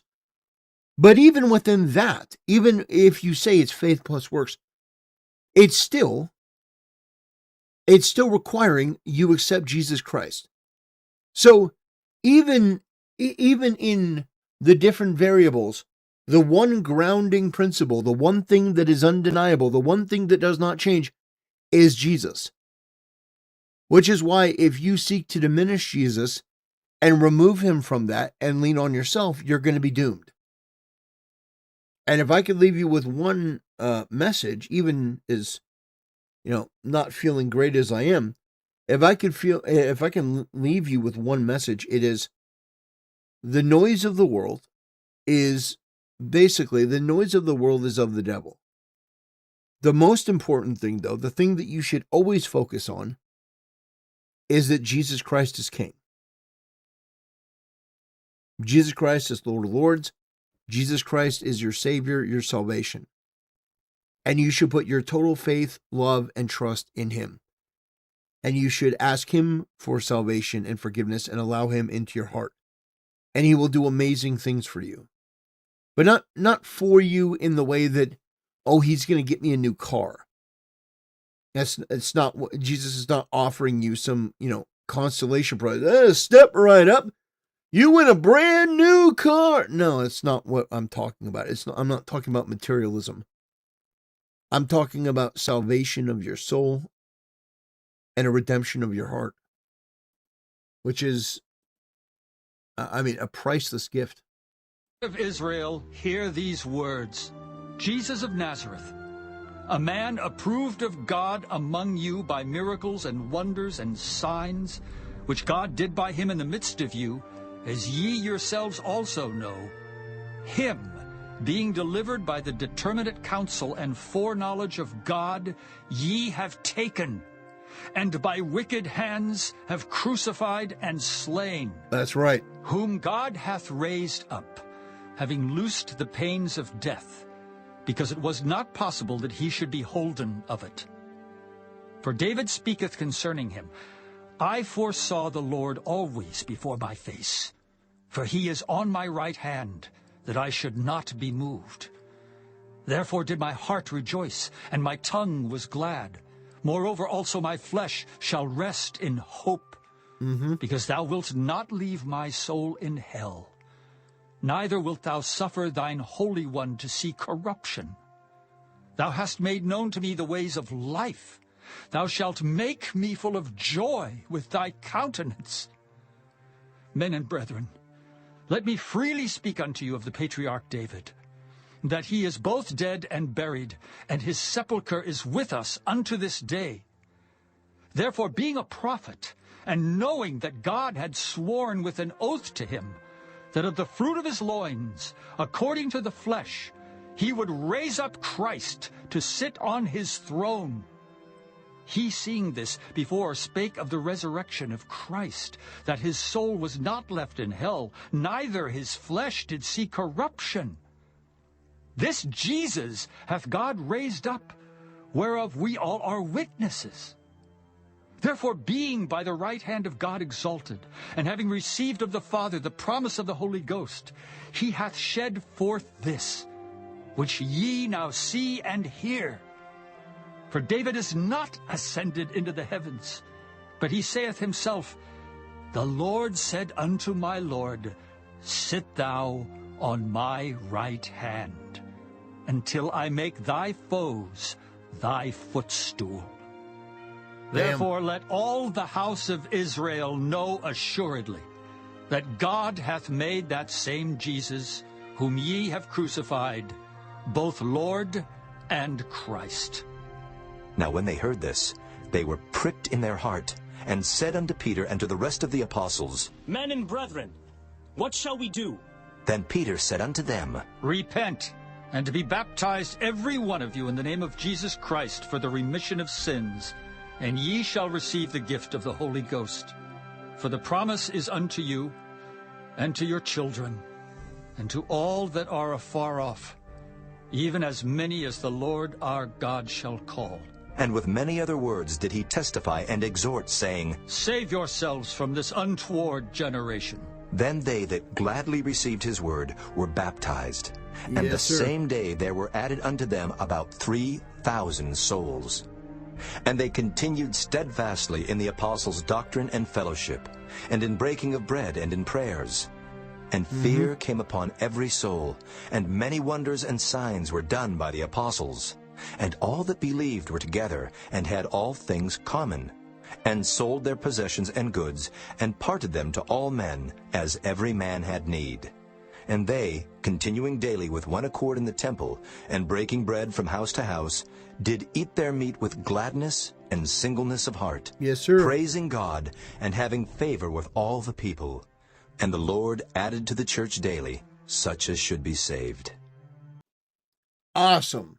Awesome. So, by the way, that was Acts chapter 1 and chapter 2. So, yeah, I wanted to do a little bit of Bible reading. We're gonna read some more on stream every time. We're gonna pick up where we left off. So we did Acts chapter 1 and 2. But I think that Acts is, I think it's an underappreciated chapter, section of the Bible. I think it's an underappreciated section of the Bible. And so that's why we're going to read it. We read the first 2 chapters today. We'll read more chapters tomorrow. Okay? That is if I stream tomorrow, if I'm feeling good and all that. So, but anyway, I think I'm gonna wrap it up for the night. Again, I'm not feeling great. But I want to thank each and every one of you for coming in. I want to thank each and every one of you who donated financially to the channel. It means more to me than you could know. I can't even begin to express my gratitude and my appreciation for your donations. I've said it before, I'll say it again. You're not required to donate. It's not an obligation. But it's humbling in a huge, unbelievable way. So I just want to say thank you to each and every one of you for every cent that you put in. I don't take any of that for granted ever. And so I just want to say God bless you. God be with you, keep you safe and your family. And we will be back here to talk about more issues and more topics. There are more things that I wanted to cover, but I'm not feeling great right now. So, it's a privilege to be able to come before you and to do this. And so, I hope that I'll see you guys again. And on that note, have a wonderful, wonderful day.